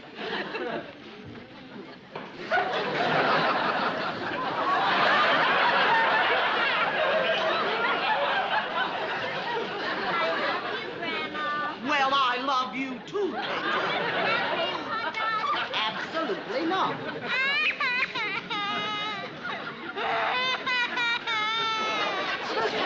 I found one of the you-know-whats. Come with me. I need your help. I can't. Why not? I found one, too. Where is it? Where? Oh, dear. Katie, when are you going to stop that sobbing? Right now. Give me back my purse. Not until I buy a hot dog. Atta girl, Katie! Give me back my purse. Catch me. Oh, Katie, really? Oh. Are you all right? Yeah, I'm all right, but she sure wiped the smile off McKinley's face. Come on, let's go get the one I found. Why didn't you bring it with you? I couldn't. Why not? An elephant is standing on it. Come on. Come on, here she is. It's only me again. Oh, dear. See, Lucy, there it is, under her foot. Well, all we gotta do is get her to move. Oh, fine. Did you ever try to move an elephant? Well, just get her to lift her leg for a second. How you gonna do that? Would you mind lifting your leg just for a second, please? Pull it. Push it. Get it up, Lucy. Get it up. Pull it up. Pull it up. Oh, I can't. She won't move. I'll help you. Come on. Maybe the two of us can get her. Come on. She's sitting on me. Lucy, that won't work. That won't work. Listen, maybe if I talk to her, she'll cooperate. Okay. Now hear this.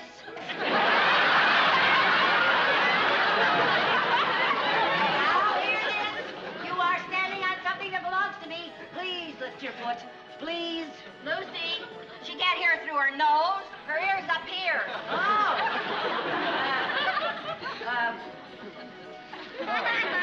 there it is. Pardon me, but if you lift your foot, I promise to vote Republican.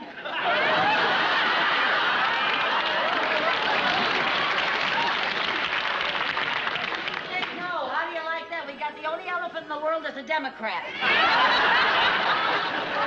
Let's see now. She was in a carnival. Maybe she knows tricks. Okay. What are you gonna do? Would you like to shake hands with me? Would you like... She almost did. Would you like to shake hands? Would you like to shake hands? Try shake a leg. Try shake a leg. Oh, dear. What would make an elephant move? Another elephant. That's right. They follow each other. What are you gonna do? They follow each other. Jumbo? Come on, Jumbo. Yeah, Jumbo. Come on, Jumbo. Come on. Come on, Jumbo. She's not moving. No. Look, please. I'll pull and you push. Push her hard. Push I'm from gonna where? I'm gonna push from back there. Where would you push her? Lucy! Push! Would you please come forward? Whoever you are. You're a pesky pachyderm. Will you come forward, please? Viv, push harder. If you don't like the way I push an elephant, you come back here and push. Over there. Ready? Viv, you really should give up that knit suit.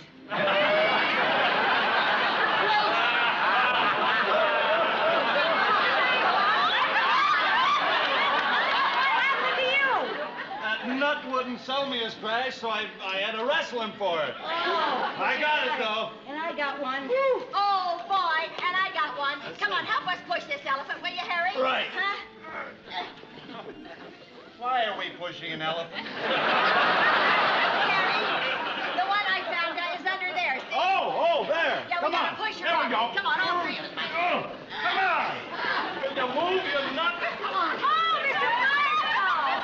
Where have you been? Well, I've got one. I got it in a woman's shoe. It was stuck with gum. How did you get so wet? Did you ever try to take off a woman's shoe in the tunnel of love? Boy, that grass goes as fast as my hair. Faster. Why don't you give it a push? Hey, that's a good idea. We'll do it as soon as you get home from school this afternoon. Oh, I'm sorry, Mom. I can't. I have to stay after school. Oh, dear. Penmanship again? No, the teacher says I'm getting to write pretty good now. Well, what is it then? Now that she can read my writing, she found out that I don't know how to spell. Oh. Well, I guess I'm just going to have to find some other helper, that's all. Put your napkin on. Morning, Mom. Good morning, Chris. What's the matter with me? Have I suddenly become invisible? No, but I keep hoping. Children, now, please. Chris, are you coming right home from school today? Sure, why? Well, the grass is... It's sort of time to cut it, and I was wondering if you'd help me. Mother! Well, what if Walter Brewer drives by on his bicycle and I'm out there cutting the grass? How would it look? It would look a lot better than it does now. But, Mom, it's just not ladylike. Oh, well, then that explains why the members of the embroidery club threw stones at me the last time I cut the grass. Oh, Mother. Morning. Good morning, Sherman. Hi, Chris. Hi. Sherman, I suppose you have a very good reason why you can't help me cut the grass this afternoon. Gosh, no. I'd love to help you. Well, good boy. I finally got a helper. I thought you had a music lesson this afternoon. I thought it was too good to be true. I'd a lot rather help cut the grass than play on that old piano. Oh, no, your mother wouldn't like that. She doesn't need to know. Well, now, she'd find out eventually. I won't tell her if you don't. I won't tell her if you give me a quarter. Now, just a minute. I appreciate your offer, Sherman, but you better take your music lesson. Well, I guess I have just one prospect left.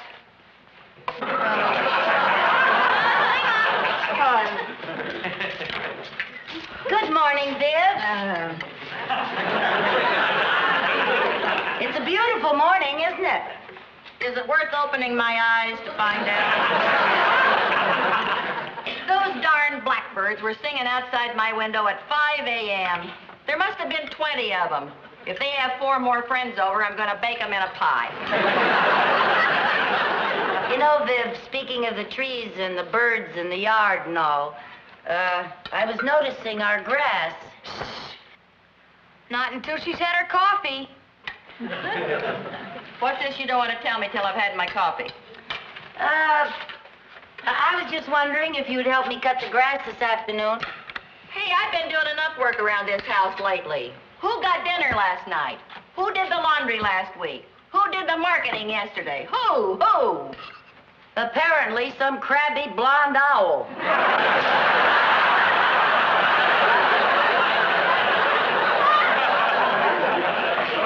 What's the matter with all of you? Haven't you got any civic pride? What'll the neighbors think? Maybe if we let the grass grow a little higher, they won't know we're here. Well, we gotta do something about the grass. Anybody got any suggestions? Why don't you cover the grass with cement? Yeah, that'd make a neat basketball court. I suggest you buy a powered lawnmower. Have you any suggestions as to where we get the $100 to pay for it? Ask Mr. Barnstall at the bank. Oh, sure. Well, he's in charge of the money Daddy left us. Isn't he supposed to give us some when we need it? Yeah, but his idea of need and my idea of need are slightly different. Compared to Mr. Barnsdall, Scrooge was a swinger.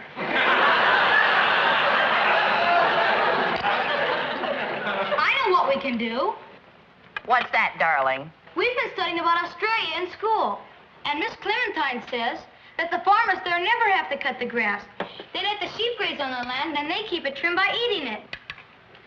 Well, good. We'll all move to Australia. 2-acre basketball court was a better idea. Hey, we'll miss the bus. Let's go. Don't miss Bye, the bus. Mom. Bye, Aunt Viv. Goodbye. Fall off the bus, children. Don't get lost in the grass.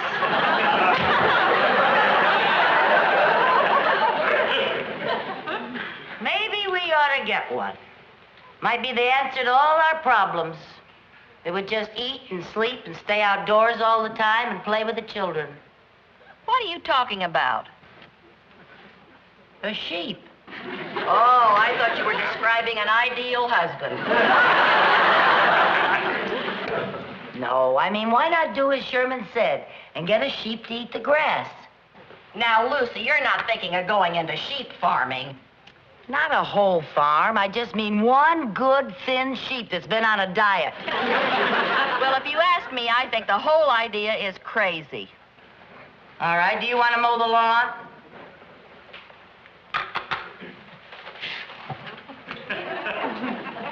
Where are you going? To go look at the want ads to see where we can get a cheap sheep.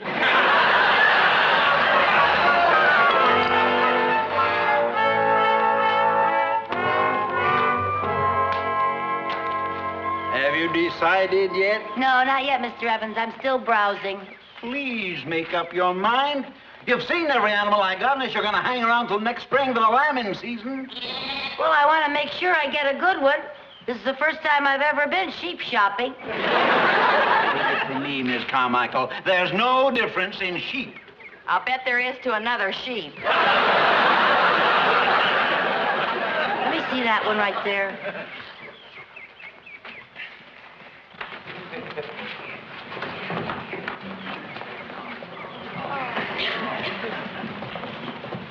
Oh, no. Now that I see it up close, I don't think so. What's the matter with that one? His eyes, they're too close set. Yeah, you can never trust him. See?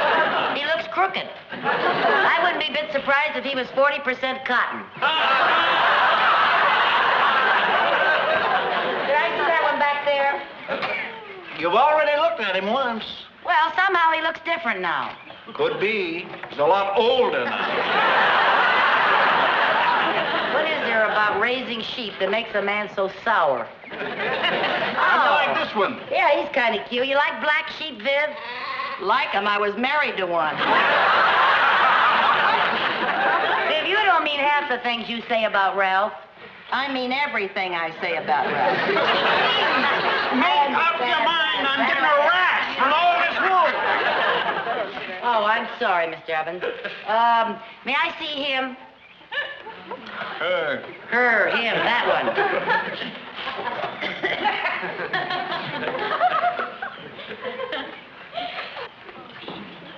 Oh, here. Say, that one's a pretty color.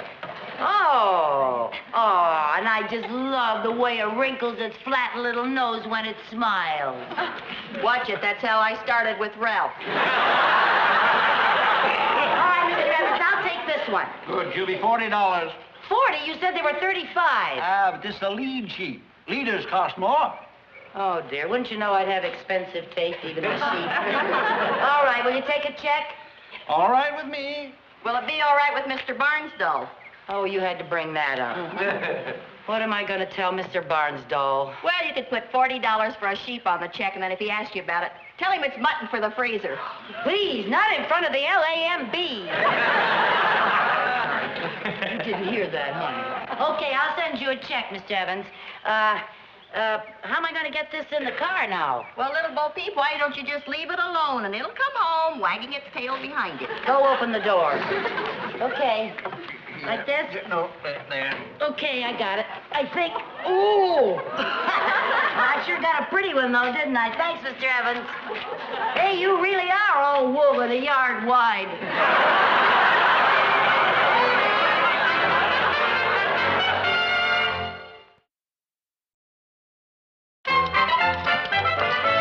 Gee, isn't that a beautiful sight? The yard's almost completely cropped, and Clementine's only been nibbling for 3 days. She's liable to chew her way out of a job. As soon as she finishes with the yard, I'm going to promote her to hedges. That's automation for you. You know, if this catches on, there are going to be a lot of gardeners out of work. Yeah, you're not kidding. Mrs. Farrington down the road offered me $2 a day to let Clementine do her yard. Yeah.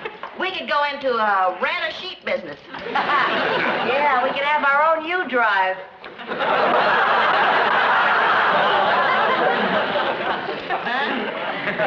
Our own U-drive. U. E-W-E. Oh, forget it. Sure will. Hey, Viv, I was just thinking, if we can rent out one sheep, why not 2 or 4 or more, maybe a whole flock, and then just sit back and watch the profits roll in? Hey, we could make a fortune. I wonder how much grass Clementine would have to chew her way through before we can afford mink coats. Mink coats? Clementine, keep on eating. As soon as you finish, you can have Mrs. Barrington's yard for dessert. Oh, Lucy, it's starting to snow. So? So, if there's snow all over the ground, there won't be any grass for Clementine to eat. The neighbors won't have to rent her. We'll have to feed her, and it's back to our old cloth coats. Oh, it can't be snowing. It's too early. Well, there's something coming down, and it isn't pennies from heaven. Oh, gee, we're going to have to do something about Clementine. She'll catch pneumonia.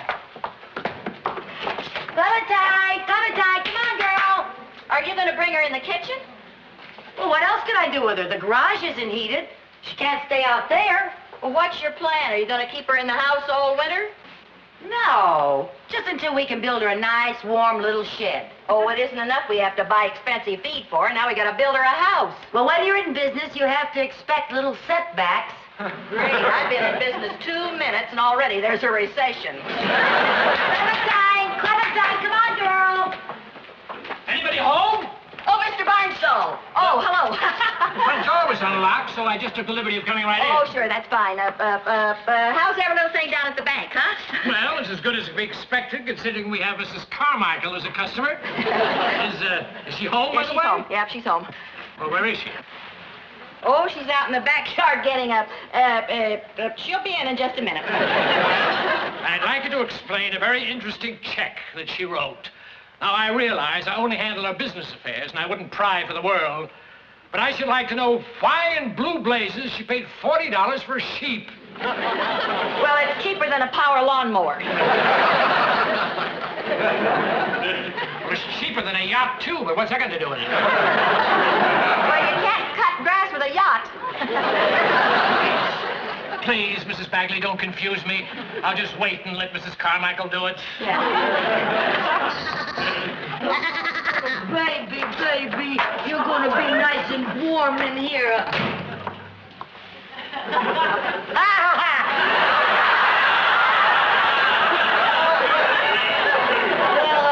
Hello, Mr. Barnsdall. I want you to meet the newest member of the family. Clementine, shake hands with your banker.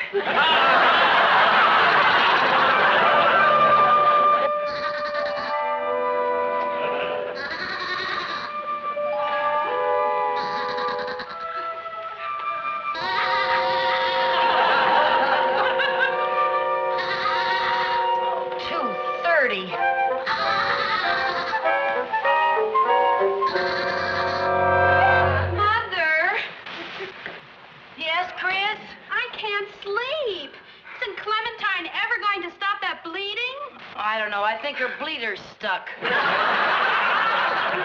have a test tomorrow, and I've just got to get some sleep. I know, honey. I'm sorry. Lucy, what are you going to do about Clementine? I don't know. I fed her. I wrapped her in a nice warm blanket. I think the only way you're going to stop her is to wrap her in some nice aluminum foil and show her the barbecue. I'll bet you don't mean that. Well, if I don't get some sleep pretty soon, I'm liable to mean it. Mommy, I can't sleep. Join the club. Where's Sherman? Sound asleep. How come?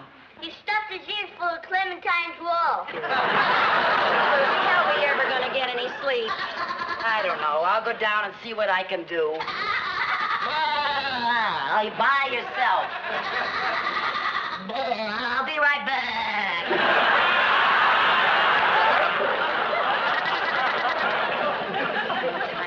What are we going to do with you? You're driving us all crazy. Now listen, you've got to go to sleep. You're keeping everybody awake. What's the matter? Are you sick? You haven't got a fever. What am I going to do with you?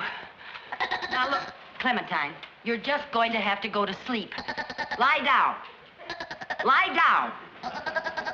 Lie down, Clementine, and count sheep or whatever you count. Maybe I can put you to sleep like I used to put Jerry and Chris to sleep.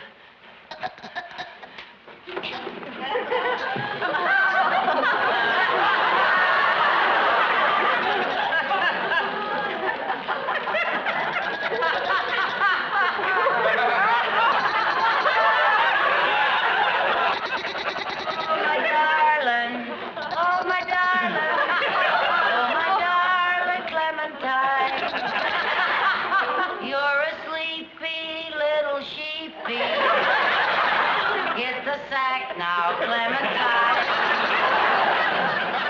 Oh, my darling. Oh, my darling. Oh, my darling Clementine. You're my lammy, I'm your mammy. Oh, my darling Clementine.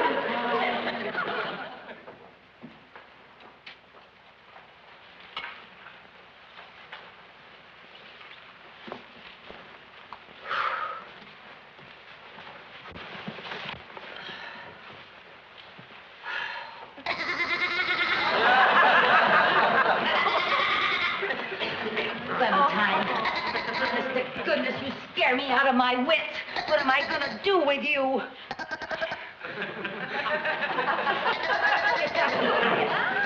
Gotta be quiet and let us sleep.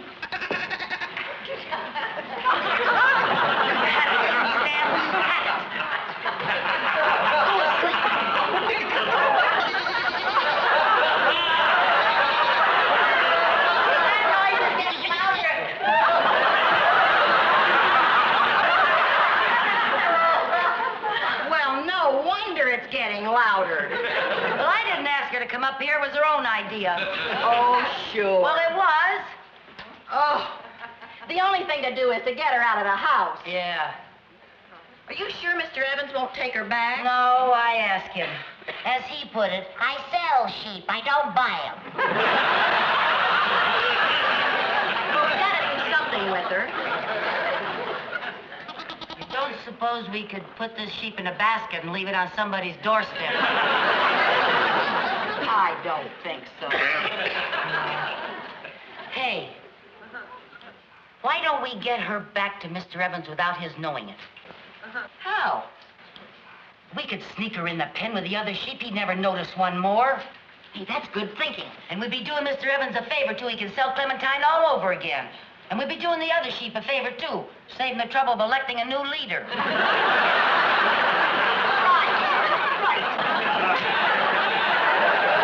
Good idea. We'll do it first thing in the morning. What's wrong with right now? Right now, it's way past midnight. Well, if we wait until morning, Mr. Evans is liable to catch us doing him this great favor. Besides, what have we got to do the rest of the night? Sleep. Oh, all right. Go warm up the car. We'll be right down.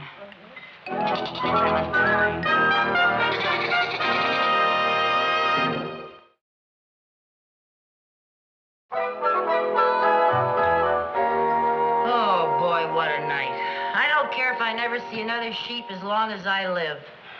Lucy, a night like last night, speeding along at 3 o'clock in the morning with you and that not-so-darling Clementine almost makes Ralph look good. Come in. Great news! I've saved the day. Mr. Barnsdall, could you please save the day a little more quietly? Who's sleeping? We are, as soon as we go back to bed. You two certainly live a soft life. You get up, eat, send the children to school, go right back to bed again. Yeah, well, could you tell us your great news so us two pampered darlings can slither back between our satin sheets? Well, if you're going to be cranky, I won't tell you how you can make $200 with that ridiculous beast. $200 with Clementine? How? Well, I've got a friend of mine in an advertising agency. I told him about Clementine, and he wants to come over and take a picture for a layout for a blanket company. Oh, well, as a matter of... When does your friend need Clementine? Tomorrow morning, he wants to come over and take a picture. Oh, well, she'll be ready. Good. I have to get back to the bank. You know, I do have other things to do besides getting jobs for sheep.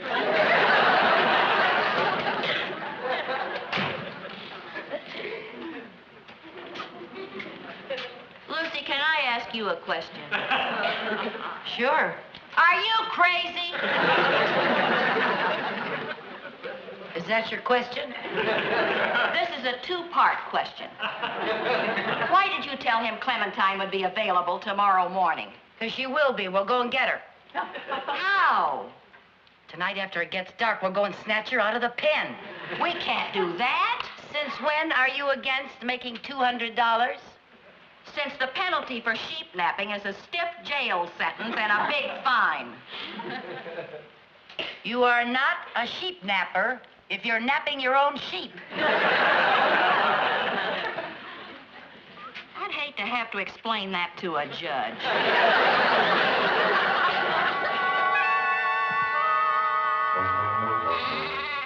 I didn't do that.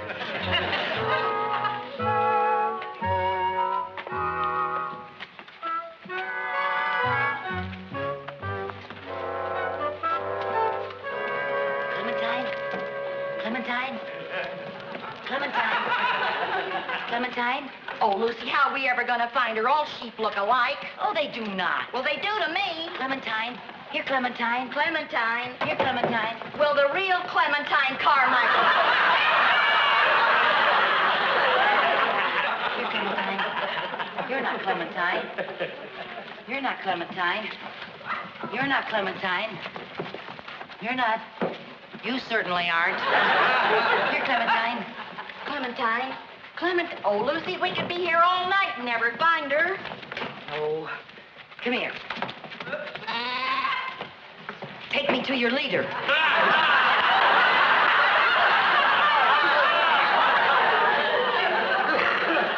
I'll find her. I I know how to find her. How? Oh, my darling. Oh, my darling. Oh, my darling Clementine. Oh, my darling. Oh, my darling. Oh, my darling Clementine. Oh, my darling. Oh, my darling. Oh, my darling Clementine. Oh, my darling. Oh, my darling. Oh, my darling Clementine.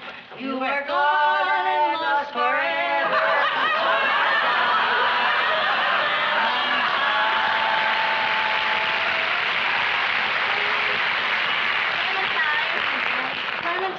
Clementine. Oh, Clementine. I found her. I found her. This is Clementine. Is that her? Yes, I can sure. Yeah. Okay. Well, don't just stand there. Pick up your end. How come this end is mine?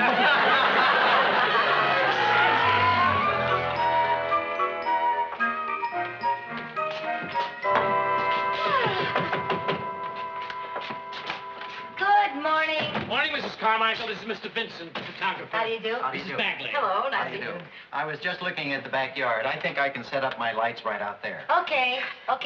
Clementine will be out in a jiffy. All right, thank you. Okay.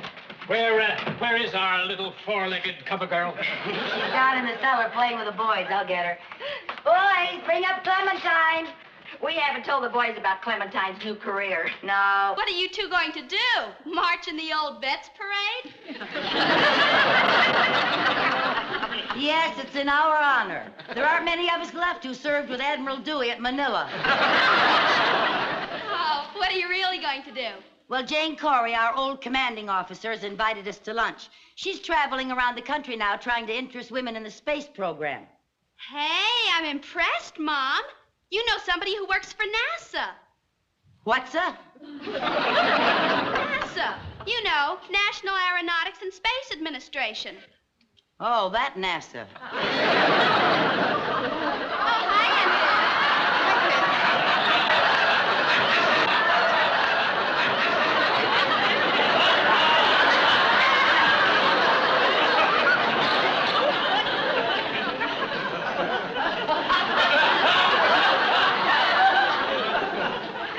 What happened to you?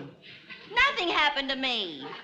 This is what I get for sending my clothes to a cheap cleaner. Hey, how come your uniform looks so good? Oh, I don't know. I guess it's just a matter of keeping yourself in shape. You know, like we used to do in the Navy. Aha, you had your jacket let out, didn't you? Well, did you or didn't you? Only my dressmaker knows for sure.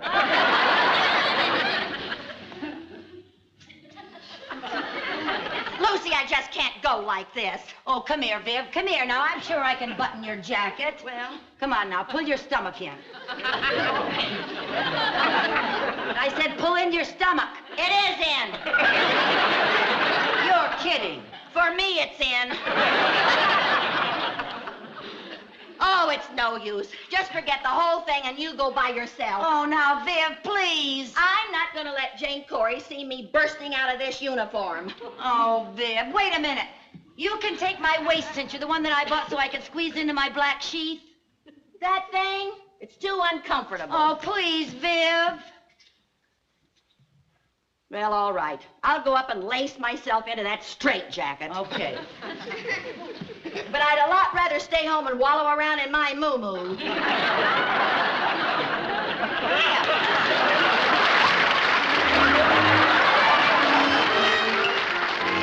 Now, you have been asked to attend today because I feel that women of your caliber will provide the nucleus for our future Women in Space program.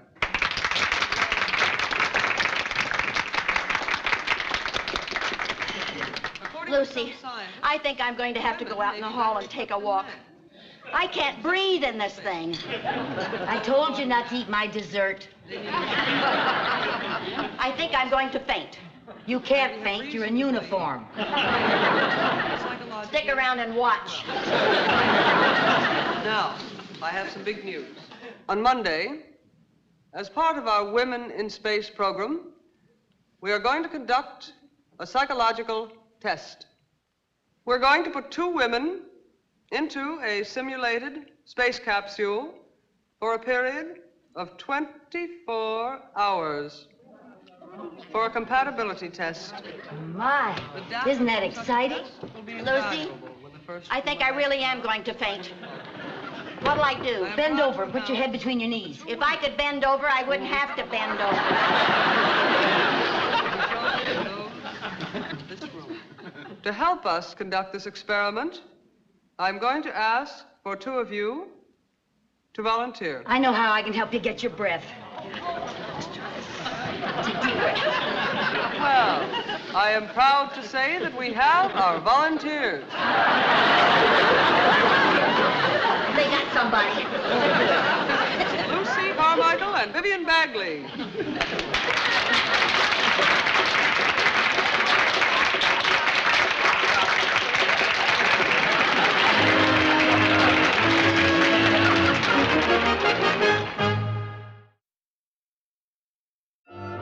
This will be your home for the next 24 hours. Now, this is the intercom. This is where we keep the food. Now, this is your bed. You push this button, and it comes down. You push it again, and it goes back up. Now, excuse me. This is what is known as the chicken switch.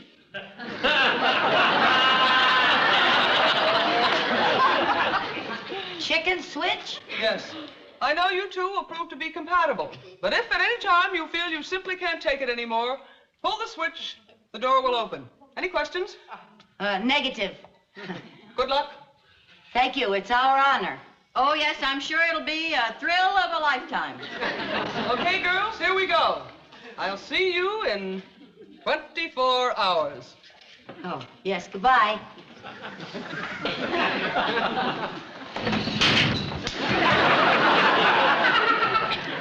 Well, I hope you're satisfied. Well, now it's small, but it's cozy. Oh, yes, it's cozy if you don't mind spending 24 hours in a footlocker. Well, now let's not start out by being grouchy. I've got a right to be grouchy. Why didn't you let me tell Jane that we didn't really volunteer? And let her think that we're cowards? I am a coward. Well, I'm not, and I don't want her to think that my best friend is a coward. Anyway, it's too late. We've already blasted off the launching pad. Now, dramatizing it isn't going to make it one bit better. Do you realize Eddie had invited me to a big party tonight, and a lot of Broadway celebrities were going to be there? Oh. Communication center calling. Do you read me? Over. Hi, Jane. We read you. Over. We read you just fine. Everything all right? Over. Everything A-OK. Lift off normal. Over. From time to time during your flight, we'll be in communication with you, and you can reach us through your intercom at any time. Over. Will do. Condition here is go-go. Over and out. I think your mind is gone. Lucy? What? Kind of small, isn't it? Negative. It's all the room we need. After all, we're not going to be giving a dance. But there aren't any windows. You know me and my claustrophobia. I get panicky if I have to make a call from a telephone booth. Oh, that's just silly. It's all in your head. You bet your sweet life it is. What are you going to do? I'm going to pull that chicken switch. Oh, no, you're not, Oh, Viv. yes, I am. Oh, no, you're not. I am, Oh, too. no, you're not. We're going to see this thing through. I'm not. Yes, you are. No, I'm yes, not, you Lucy. are. I'm not now, gonna look, do it. Now, look, calm I'm not down. gonna Take do it easy, Viv. Take it easy. Calm down. And I'll give you something to eat. What? I said I'll give you something to eat. Food? Yes. Now, sit down. Just sit right down there, and I'll serve you dinner. Oh. Fine.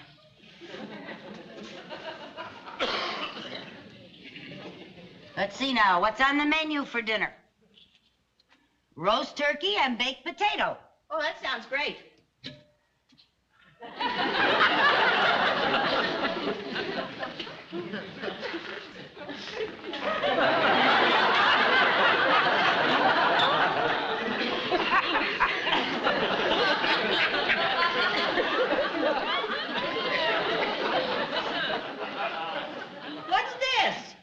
roast turkey and baked potatoes. What do we eat it with, a fork or a toothbrush? You eat it like this. I saw it on television.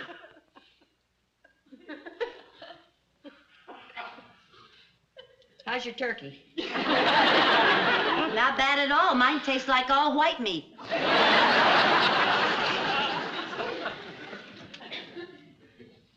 How's yours? Wouldn't you know, I got the gizzard.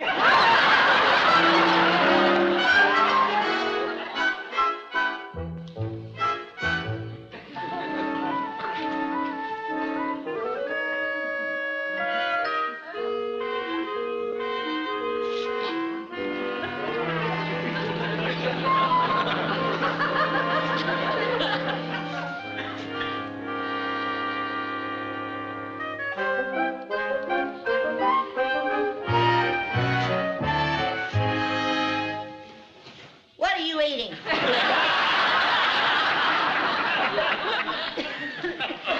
I don't know. It's labeled mid-afternoon snack. What does it taste like? Fried licorice whips.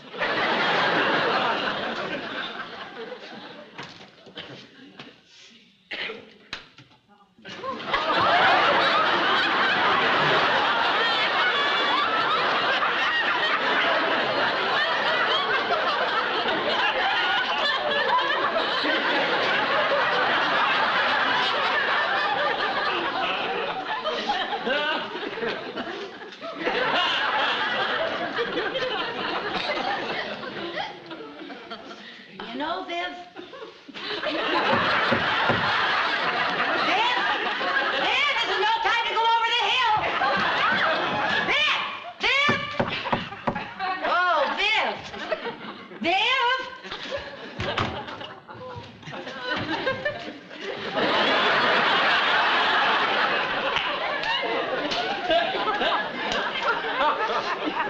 Oh, Viv, say something. Talk to me. Say something. Well, I'll tell you one thing. You've certainly cured me of my fear of telephone booths.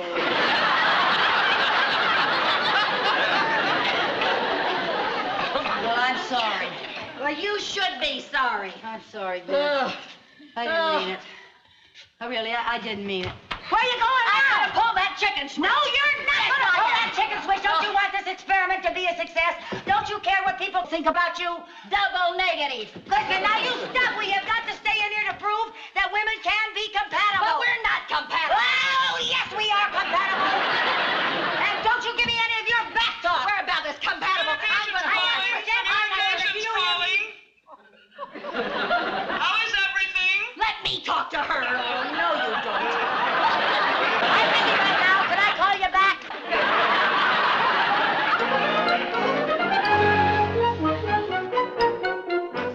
Hey, Mom, that's a wonderful picture of you. Thank you. But where are you, Aunt Viv?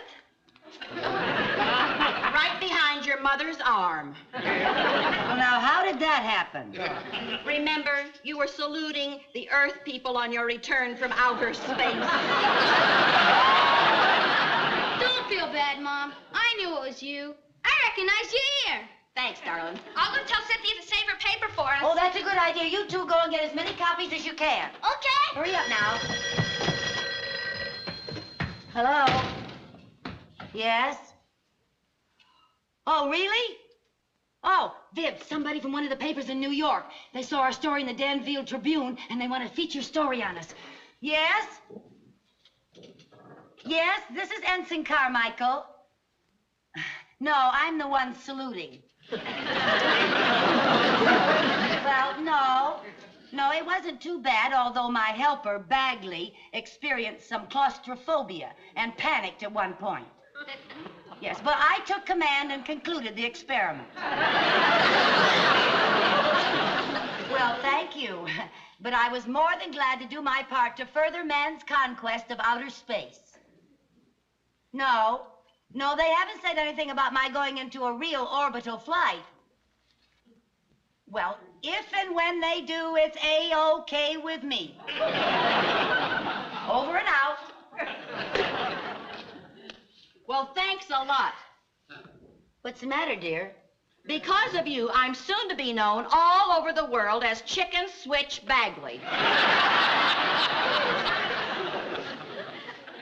Now, I was just trying to give the story a human interest angle. Well, this is one human it doesn't interest. And what's with all that orbital jazz?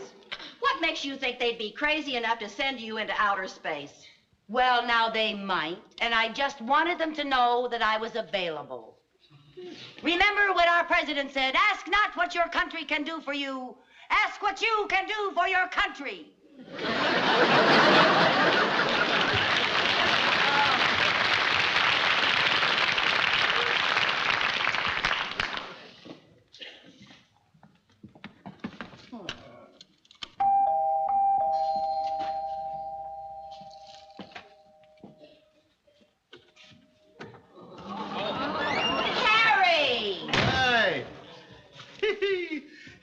Congratulations.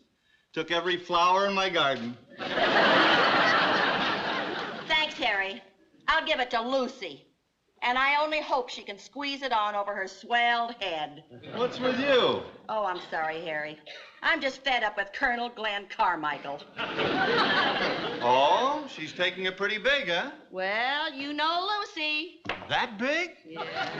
And you haven't even heard the worst. Huh? She's hinting that she may be the first woman into outer space. Oh, boy, that's too much. Yeah, you're darn right it's too much, and I'm going to do something about it. What? Well, I'm working on a plan. Yeah? What is it? She says she'd be happy to be the first lady into outer space. I'm going to make her the happiest woman in the world. What are you going to do? She's going to be the first lady astronaut. Or at least she'll think she is. Ooh, how are you going to work it? With a borrowed spacesuit and you. Good. What do I do? You just go to your little house next door and make a phone call from Cape Canaveral.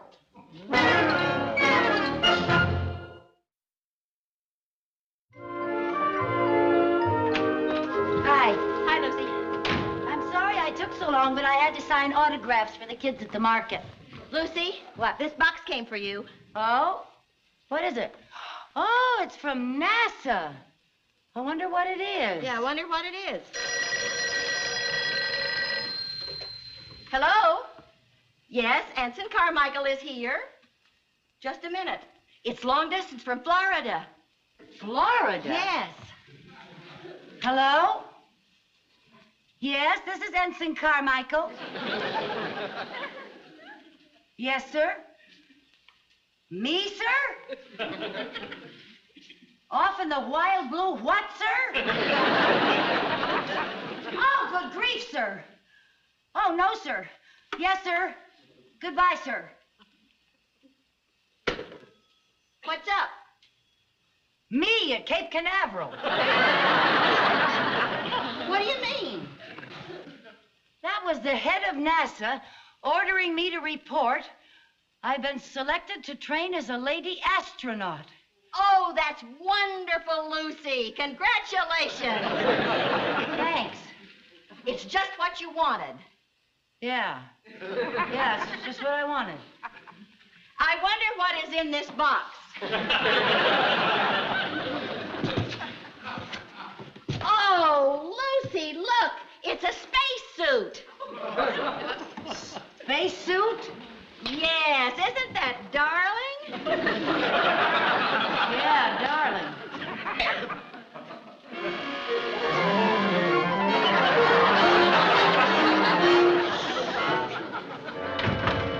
How we doing? Oh, great. She's upstairs now putting on her spacesuit.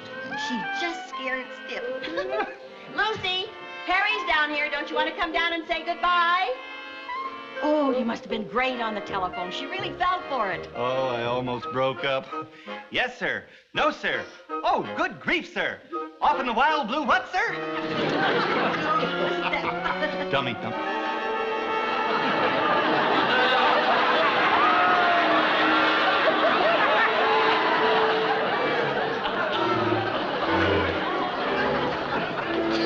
Oh, Lucy, you look marvelous. Lucy?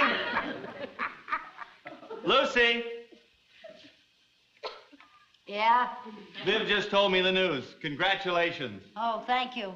Say, when do you blast off? Well, they didn't say, but any time at all is all right with me. Lucy, you're certainly being brave about this. I'd be scared stiff. Yeah, well... There's nothing to be scared of, Viv. She's got the greatest minds in the country behind her. Besides, what's the worst thing that could happen? What? You might overshoot your target on the splashdown. Splashdown? Yeah, you know, when you land in the water. But I can't swim. Carmichael, remember, ask not what your country can do for you. Ask what you can do for your country. But I collect for the Red Cross. I buy savings bonds. I was with the Wave. How much does that man in the White House want from me?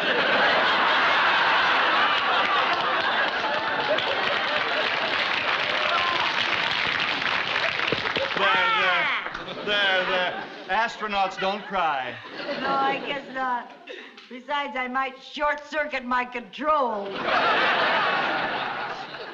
Darling. What? I don't want you to worry about Chris and Jerry. I'll take care of them in case...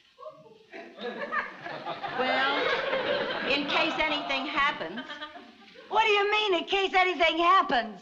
Isn't this just routine? Lift off, zip around a couple of times, and splash down? Well, usually, yes. But you know, in space, what goes up doesn't necessarily have to come down. You mean... the rest of my life? I wouldn't worry. It's an outside chance. I'll get it. Maybe Cape Canaveral's fogged in.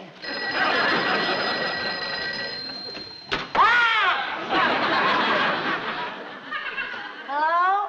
Hi, Lucy. This is Jane Corey. Oh, hi. I thought I'd stop by and pick up that spacesuit, if you're through with it. Oh? Frankly, I couldn't see the point of it, but then you and Viv were always playing jokes on each other in the Navy. Tell me, did the gag work? Yes, uh-huh. Fine, I'll see you later then. Bye. Okay, goodbye.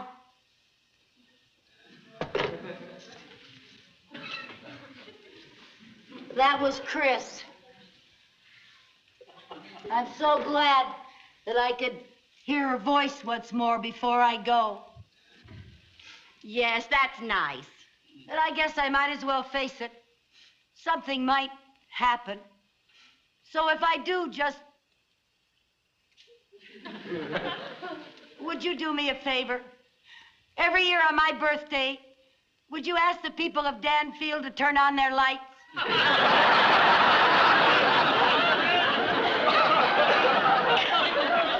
Yeah, sure. We promise. And Harry, if by chance on one of your flights you happen to see me up there, so I won't be lonely, will you waggle your wings? Yeah, sure, I'll waggle. And Viv, I appreciate your offer to look after Chris and Jerry, and I'm going to take you up on it. You're the dearest, most wonderful woman in the world, and you're practically their second mother anyway. And Harry, you're my dearest friend, so I want you two to raise my children. Lucy, don't go! What's the matter with you, Viv? She's not going. That's right, I forgot. Lucy, I've got something to tell you. This is all just a big joke. I got something to tell you, too. That was Jane Corey on the phone, and I know it. That was a dirty trick. One dirty trick deserves another. But you had it coming to you, walking around here so big-headed. And you were just as mean as she was, Harry. Well, us old-fashioned jet pilots are just nasty, that's all.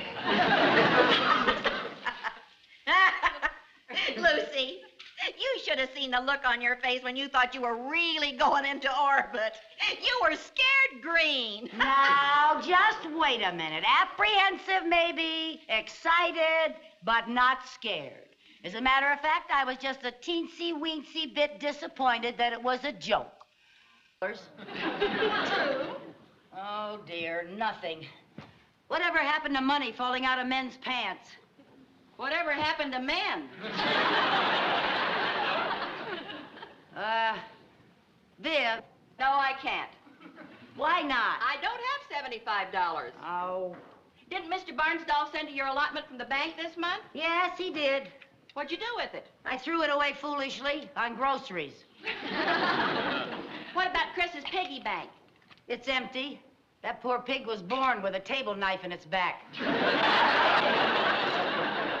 Oh, dear, here comes Mr. Barnsdall.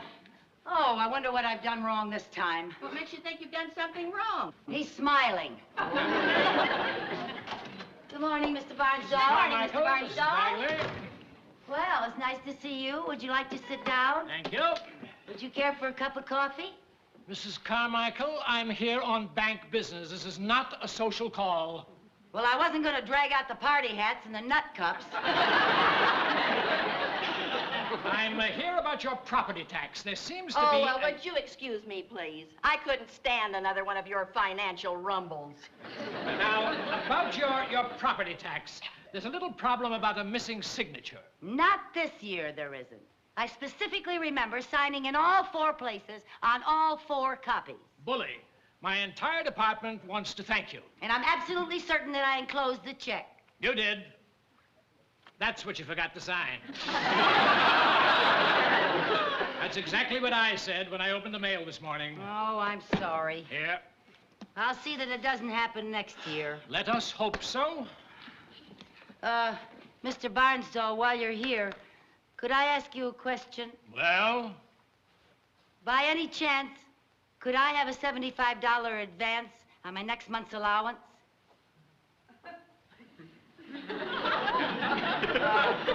Maybe I could borrow $75 from the bank?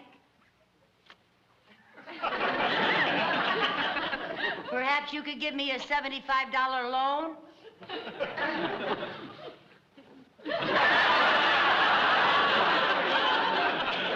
Well, good, you're alive. And kicking, and the answer is no. But I really need the money, Mr. Barnsdall. Look into your heart and grant me this one thing. I'm sorry, Mrs. Carmichael. I'm sorry, Mrs. Carmichael. You're not sorry, and you know it. You're the meanest banker in the whole world. Allow me to quote from your husband's will, Section 6, Paragraph 3.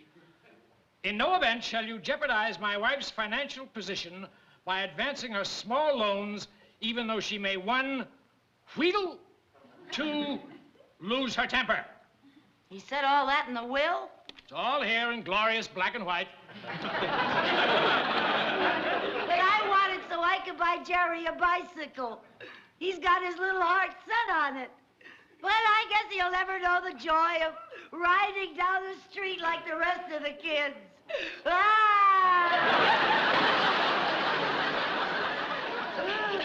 And 3, she will undoubtedly resort to crying. Boy, he covered everything.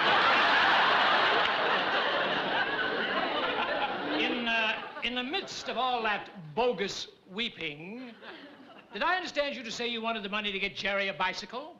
Yes, that's right. Oh, well, that's an entirely different thing. Oh, you're wonderful! Boy, they don't have rumbles like they used to. He said that he'd give me the money to buy Jerry's bicycle. That's wonderful. Isn't that great? Tut.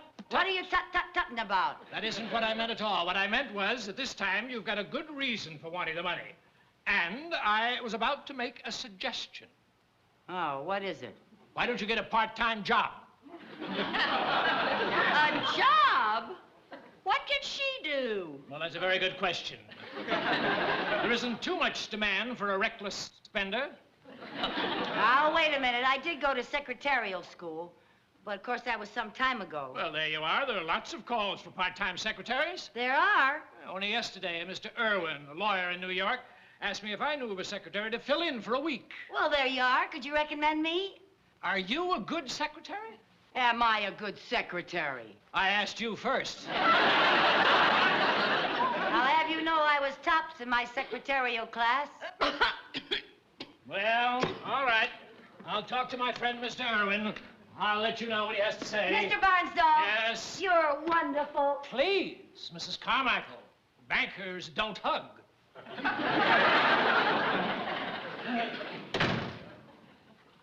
Hooray! I got my money. Now, let's see. What'll I wear the first day I go to work? You haven't even got the job yet. Oh, I will.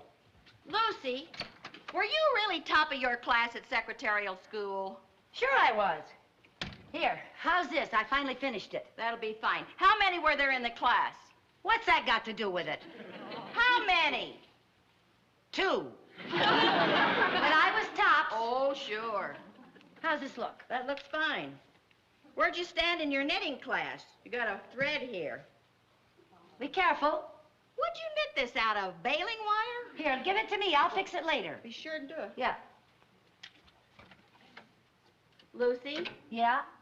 What makes you think you can handle a job? It's been 15 years since you went to secretarial school. Oh, typing and shorthand never change. It's just rat-a-tat-tat and squiggly, squiggly.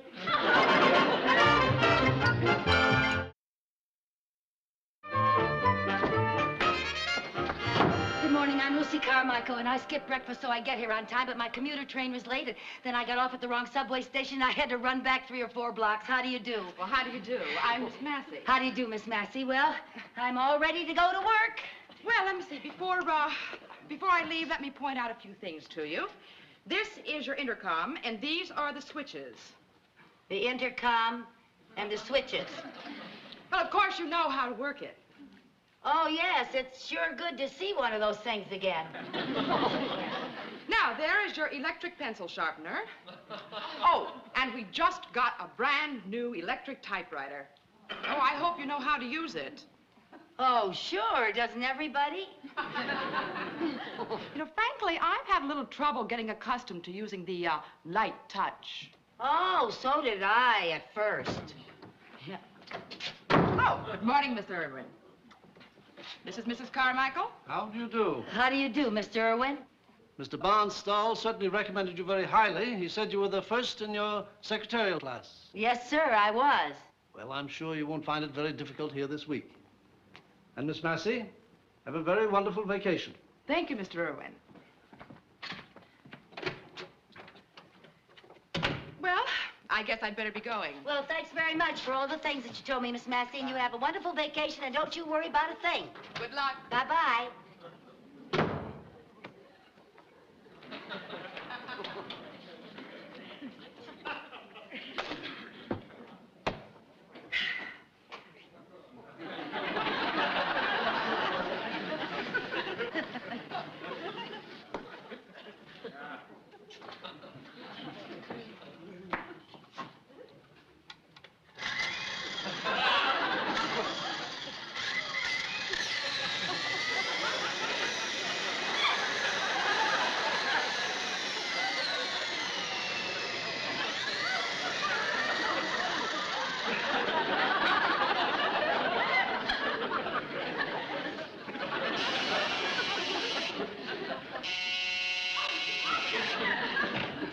Yes, sir? Yes, sir? Yes, sir? Hello? Hello, sir? Yes, sir? Yes, sir? Hello, sir? Hello, sir? Yes, sir? Hello, sir? Mrs. Carmichael? Yes, sir? I'd like you to take dictation. I'll be right in, sir.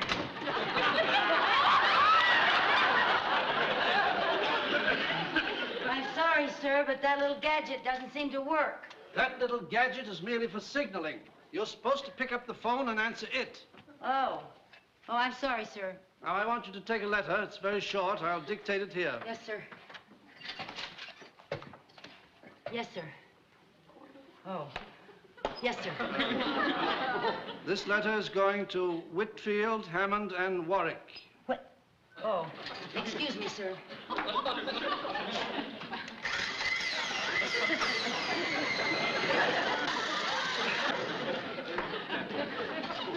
Yes, sir? This letter is going to Whitfield, Hammond, and Warwick. What?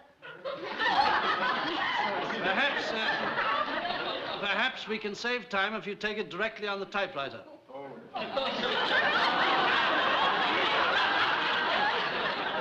On the typewriter, sir?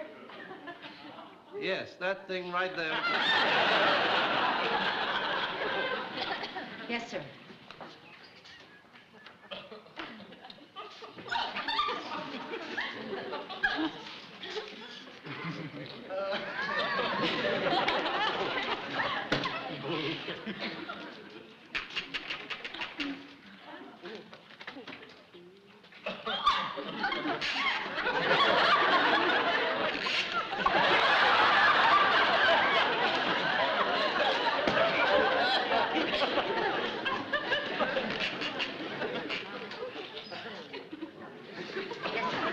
Whitfield, Hammond, and Warwick.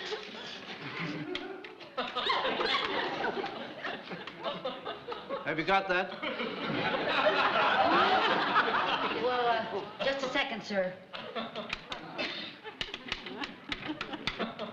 Mrs. Carmichael, what are you doing? Well, this electric typewriter does not seem to have a light touch, sir. Oh, yes. Oh, yes, it does, once you turn it on. Whitfield, Hammond, and Warwick.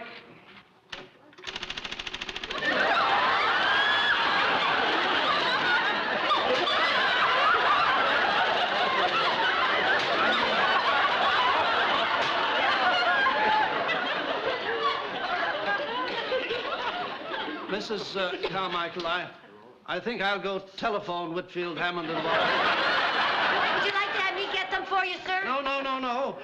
Just get me some water. I think I'll better take an aspirin. Water, sir.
Mrs. Carmichael, what are you doing now? I was trying to reach the intercom so I could talk to you on the phone and get you a drink of water.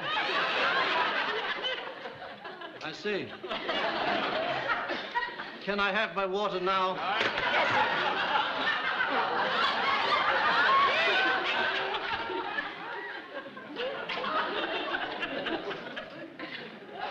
Well, you see, sir, I tried to get your water and the faucet was stuck and then I hit it with my shoe and it broke off and then all the water was, so I just took some of the cups and filled them up and then I had to drink the water and the water is filling, isn't it? And then you buzzed on the intercom and I really don't mind standing here with my finger over the hole until you can get a repairman to fix it. I really don't.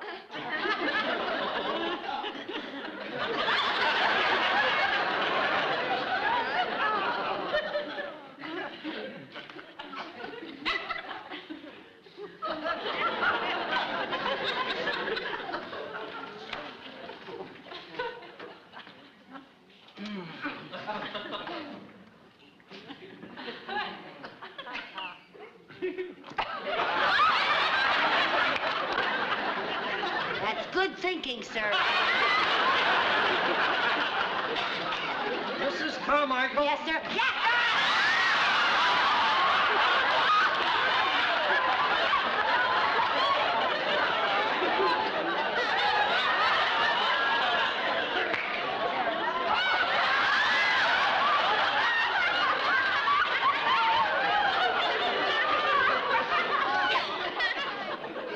Mrs. Carmichael, I have a feeling this is not going to work out.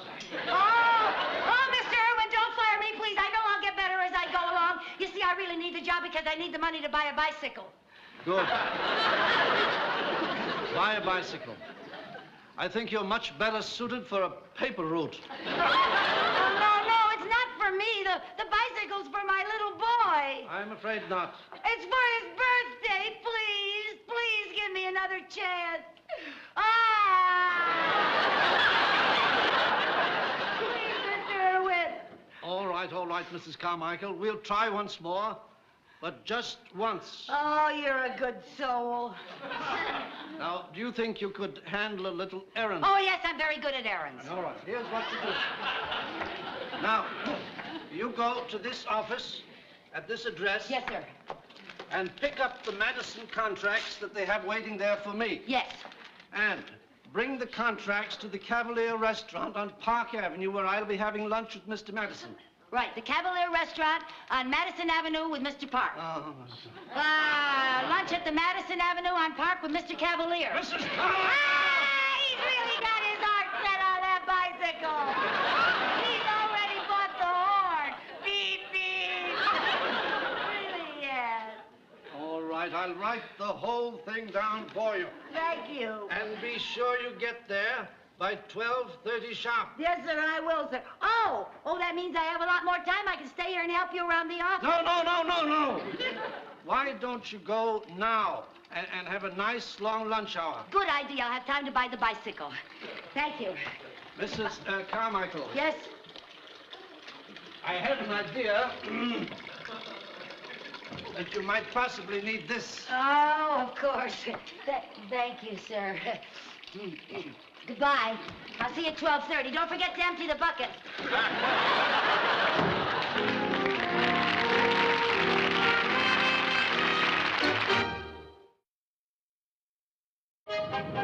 Here.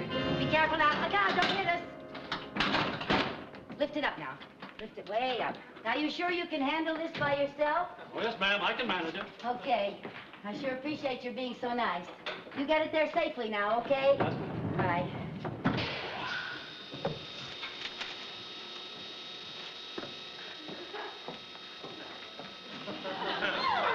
Wait a minute! Stop! You're caught on my dress! Hold it! Hold it! You're stuck on my dress! Be careful! You're holding onto my dress!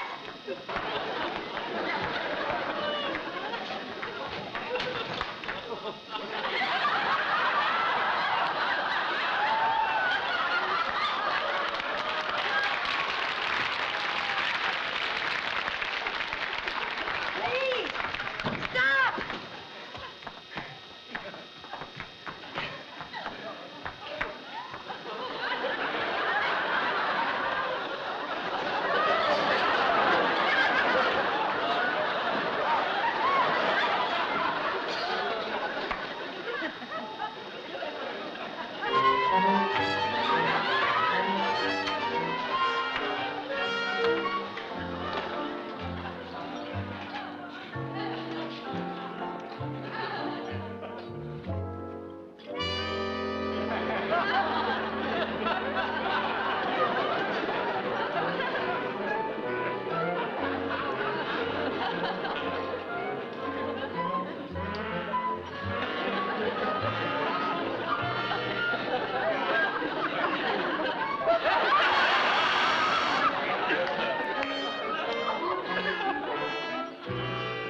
Table for one?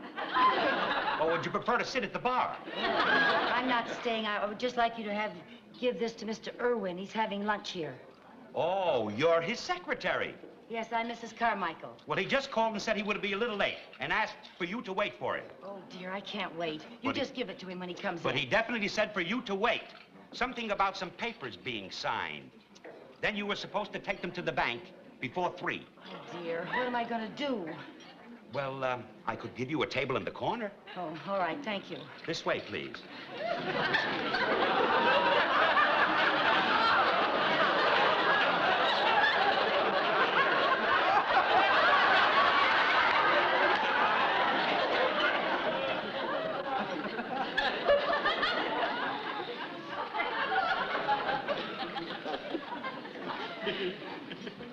Would you like something to eat? Oh, yes, I'm just famished. I haven't had any breakfast or any lunch. What do you have that's ready? I don't have much time. Well, may I suggest a bowl of onion soup? It's our specialty. That would be great. That'll fill me up. All righty, I'll be right back with it. Okay, thank you.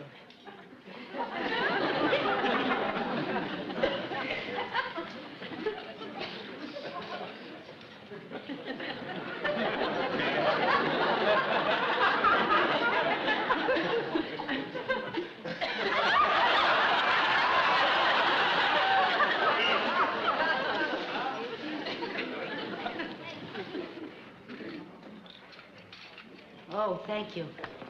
Thank you very much. And don't worry about a thing.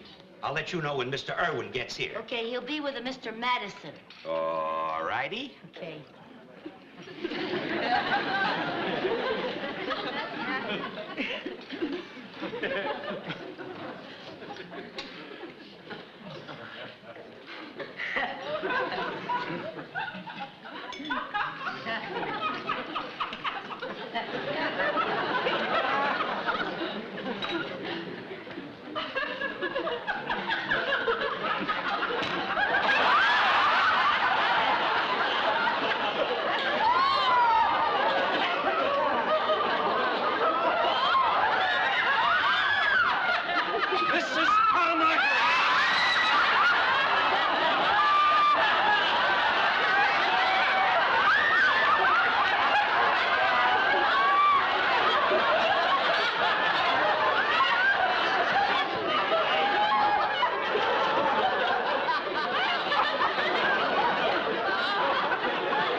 Don't worry, Mr. Irwin. I got the contracts for you.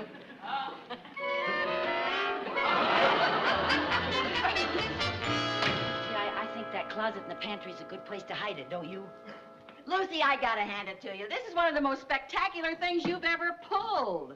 A new bicycle and a new outfit, and you only worked one day. Now, I think I've got it all clear about the costume and the knit dress and the onion soup and all that mess. But why, if Mr. Irwin was so mad at you, did he give you a full week's salary? I'm not sure. All he said was he couldn't stand to see a grown kangaroo cry. I'll bet you gathered quite a crowd at that restaurant. I gathered a much larger crowd when I went back to the toy store and got my tail caught in a revolving door. Oh, girl, you've had quite a day. I sure have. Oh, Jerry Carmichael, that's supposed to be a surprise for your birthday Saturday. Oh, a concert. Well, the more you think of it, the better you like it. Yeah. Well, who have you lined up for a soloist? I don't have one yet. What difference does it make to you who I get? You always sleep through every concert anyway. Well, I wouldn't if they got somebody good like Frank Sinatra or Benny Goodman. Mom? Yes, Chris? Would you do me a favor? What is it, dear? Well, I just talked to Cynthia on the phone, and she said the music shop is having a big clearance sale tomorrow. I wondered if you'd get me Bobby Darin's new album. Bobby Darin? I thought you smashed all his records when he got married. I know, but one must be adult about these things. All right, dear, I'll get it for you. Oh, gee, thanks, Mom. Hello? Oh, hi, Audrey. Saturday night? Well, wait a minute. It's Audrey Simmons. She wants to know if either of us is free for a blind date Saturday night. I'm free, but not for one of her blind dates. You go. You're not doing anything. I don't want to go either. Tell her we're busy. Audrey, you can count on one of us. Oh? Oh. Eye, ear, nose, and throat specialist, huh? Well, he sounds wonderful. Okay. We'll talk to you later.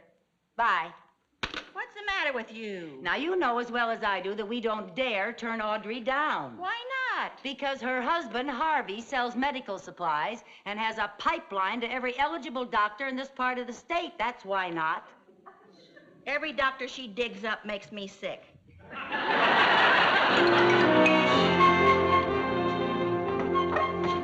Good morning, Grace. Hi, Mrs. Carmichael. Can I help you? I want Bobby Darin's latest album. Oh, I'm sorry. I just sold the last one. Oh, dear. Oh, I know how you feel the way he goes. Yeah, man, and he grooves it, and he leans on that note, and yeah, it puts me away, too. Well, I don't want to be put away, but Chris does. Oh. Well, I'll check the stockroom. Maybe some more came in this morning. Thank you, Grace. Oh, Grace. Yeah. Is that Audrey Simmons? Yes, it is.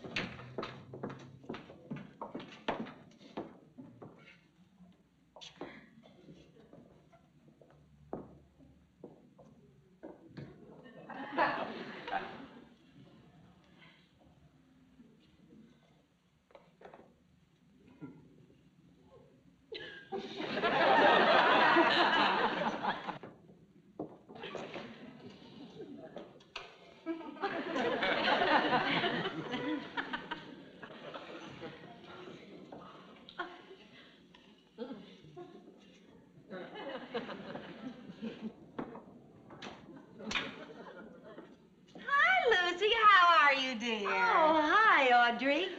Lucy, I'd like you to meet Dr. Sam Eastman. This is Lucy Carmichael. How do you do, Doctor? How do you do? Nice to know you. Audrey tells me we have a date Saturday night. I must say, I couldn't be more pleased. Well, thank you. I was just saying to Vivian this morning, how does Audrey Simmons find all those attractive men? Please, Mrs. Carmichael, you're too kind. Not at all. You finding some good records, Lucy? Yes. Yes. Well, we have something in common. Next to medicine, music is my whole life. Oh, mine too. Oh, yes. And not only that, but my whole family adores music. Well, I prefer classical, of course. I'm not much for popular music. Oh, me either.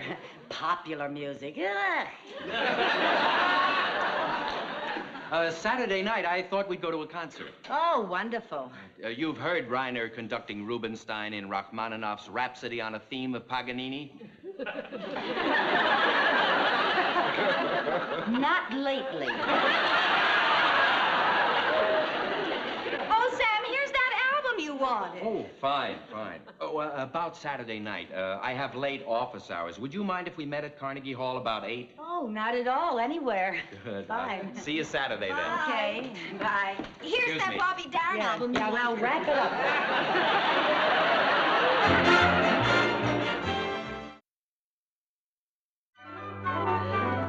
Gee, Mom, you look pretty. Thank you, Chris. Are you and Dr. Eastman going steady? Oh, heavens, no. Why, Mother, you're blushing. Oh, I am not. Well, have a nice time, Mom. Lucy, What? you are blushing. I didn't know I still knew how. Listen, girl, as one old pal to another, do you really enjoy long hair music night after night? Of course, Vivian. Oh, it's so stimulating. I never realized what I was missing. I finally discovered the real me. Hey, Mom! What, dear? I found it in the attic. Good. Thank you, dear. What's that? It's a Tommy gun left over from my days with the mob.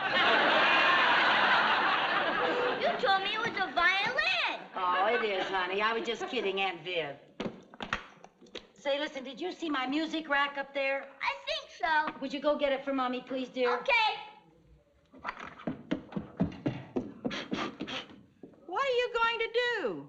I used to play this in school. I thought I'd take a few more lessons. Good grief. You know, Sam plays a violin. Oh, and I did you a favor. He promised me that he would play at your benefit concert. Oh, well, good. Let's see now. What was my big number? The one that I played at the recital. Oh, yeah.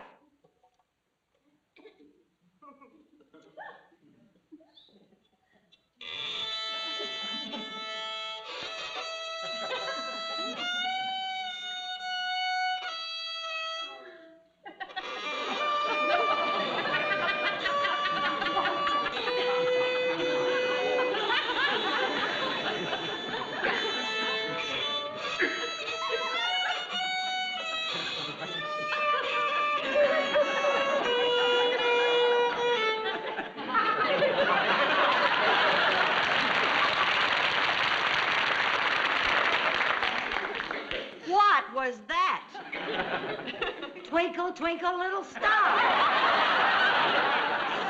Well, that's one star that'll never twinkle again.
Idea I ever heard of. Inviting Dr. Eastman over to meet your musical family. Well, I had to do something after that miserable goof I pulled last night. Yeah, that wasn't too good. No. Sam loves ballet, but I don't think he cared much for my performance of Sleeping Beauty. Hey, he'll be here any minute. Give me a hand with Beethoven. Oh. No wonder he wrote such heavy music. There. Lucy? What? Do you really think all of this is going to prove that you're a big music lover? Well, it'll create a mood. Yeah, but how long do you think you're going to get by with faking it? What about that ugly day when he discovers that your idea of a classic is You Ain't Nothing But a Hound Dog? There he is. Good evening, Sam. Lucy? May I take your coat? Thank you.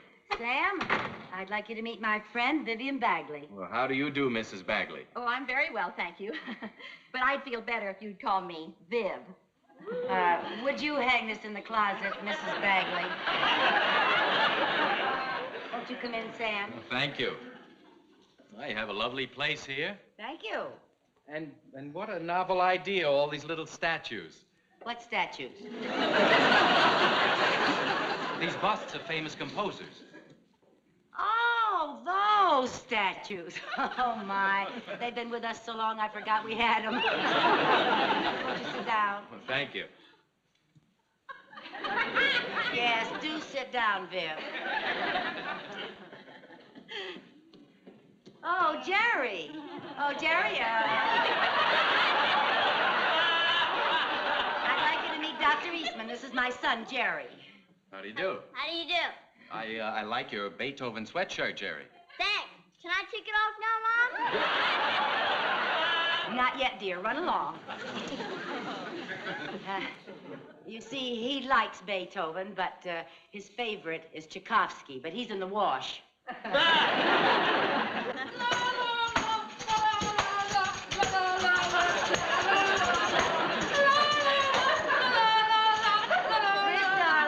I'd like you to meet Dr. Eastman, my daughter, Chris. How do you do? How do you do, Doctor?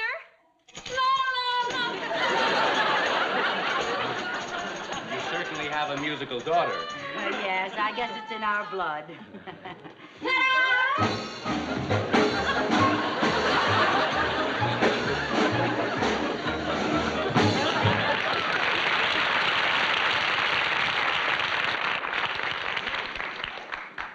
That was my son, Sherman. Oh. Does he take ballet lessons? No, he gives them.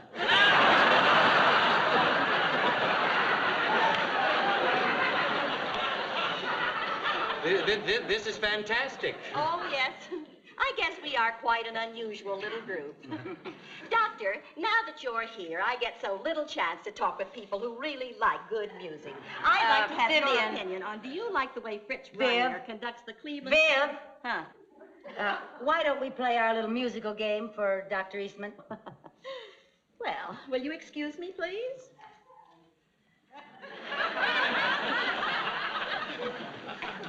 You see, Vivian plays a classical selection, and I guess what it is. Well, sounds like fun.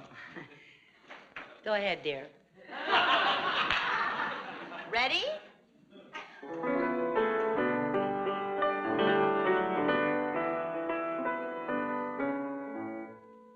Brahms' First Piano Concerto, second movement, 15th, 16th, and 17th measures. That's amazing. Oh, that was an easy one. Give me something hard. Ready? Hold it. Appassionata Sonata, Beethoven, first movement. Lucy, you're a genius. Oh, it's nothing, really. And Viv, you certainly play beautifully. Oh, thank you. Oh, yes, doesn't she play beautifully? Too bad you didn't bring your violin. You could have played duets. But I did. Oh? It's in the car. Would you mind? Oh, I'd be delighted. Good, I'll get it.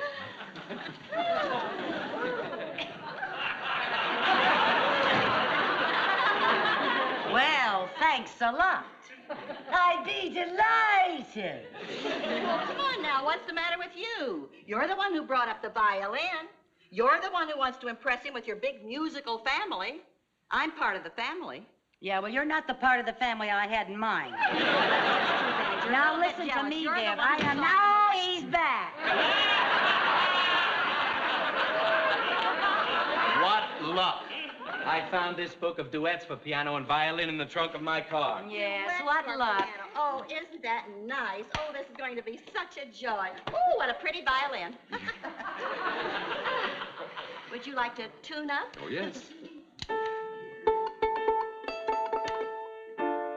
Let me hear it. Oh, that's just perfect. We're in tune. Now then, which one shall we play first? How about this one? It's fine. Are you ready? Mm-hmm.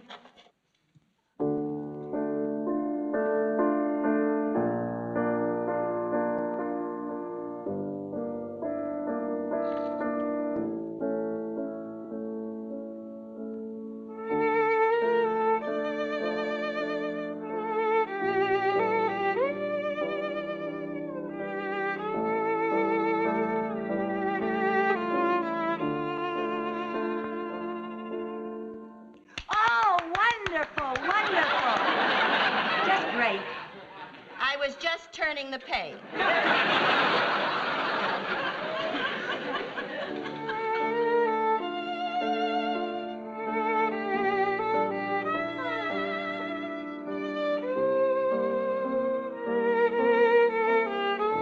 Oh, Doctor.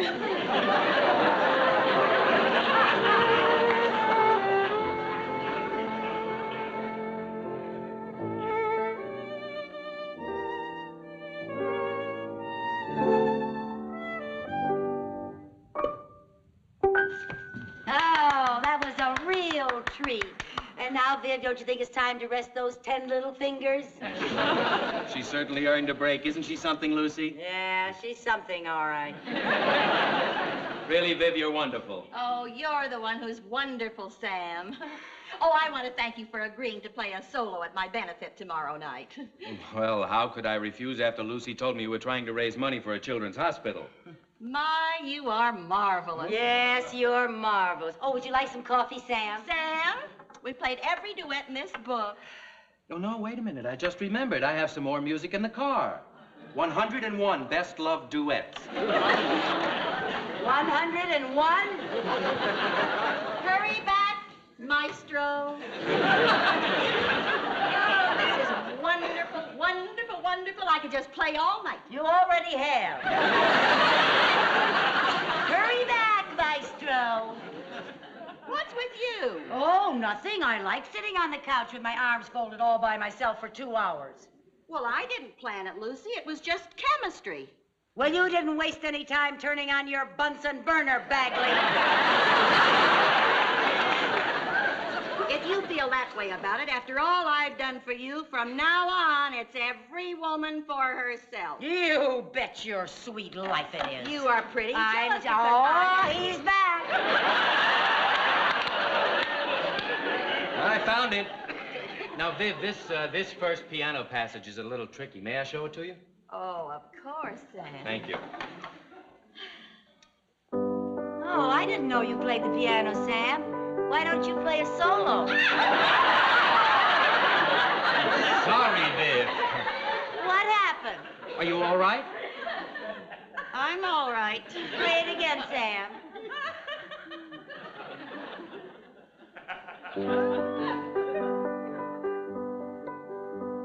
My, no wonder you play so beautifully.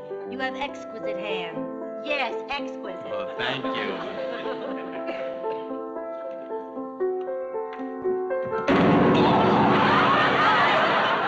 Oh, wow. Oh, wow, wow.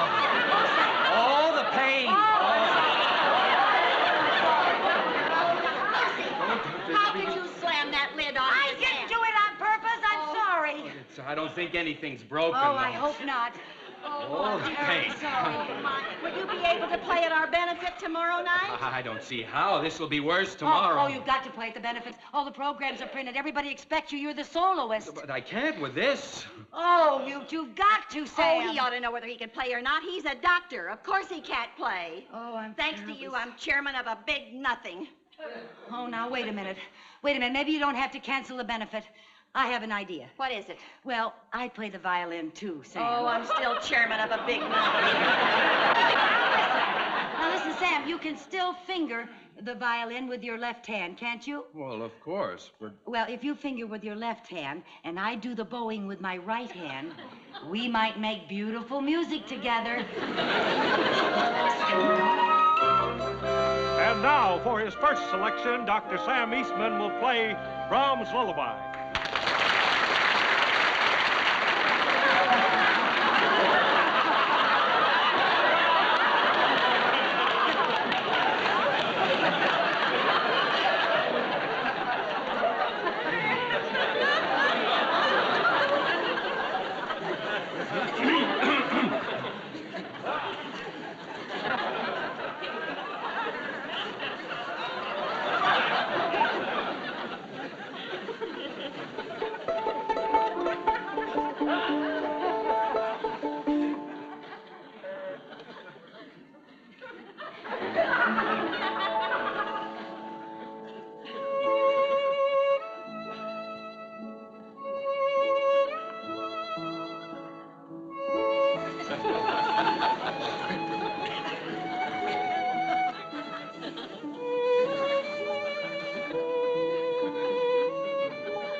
Twinkle, twinkle, little star.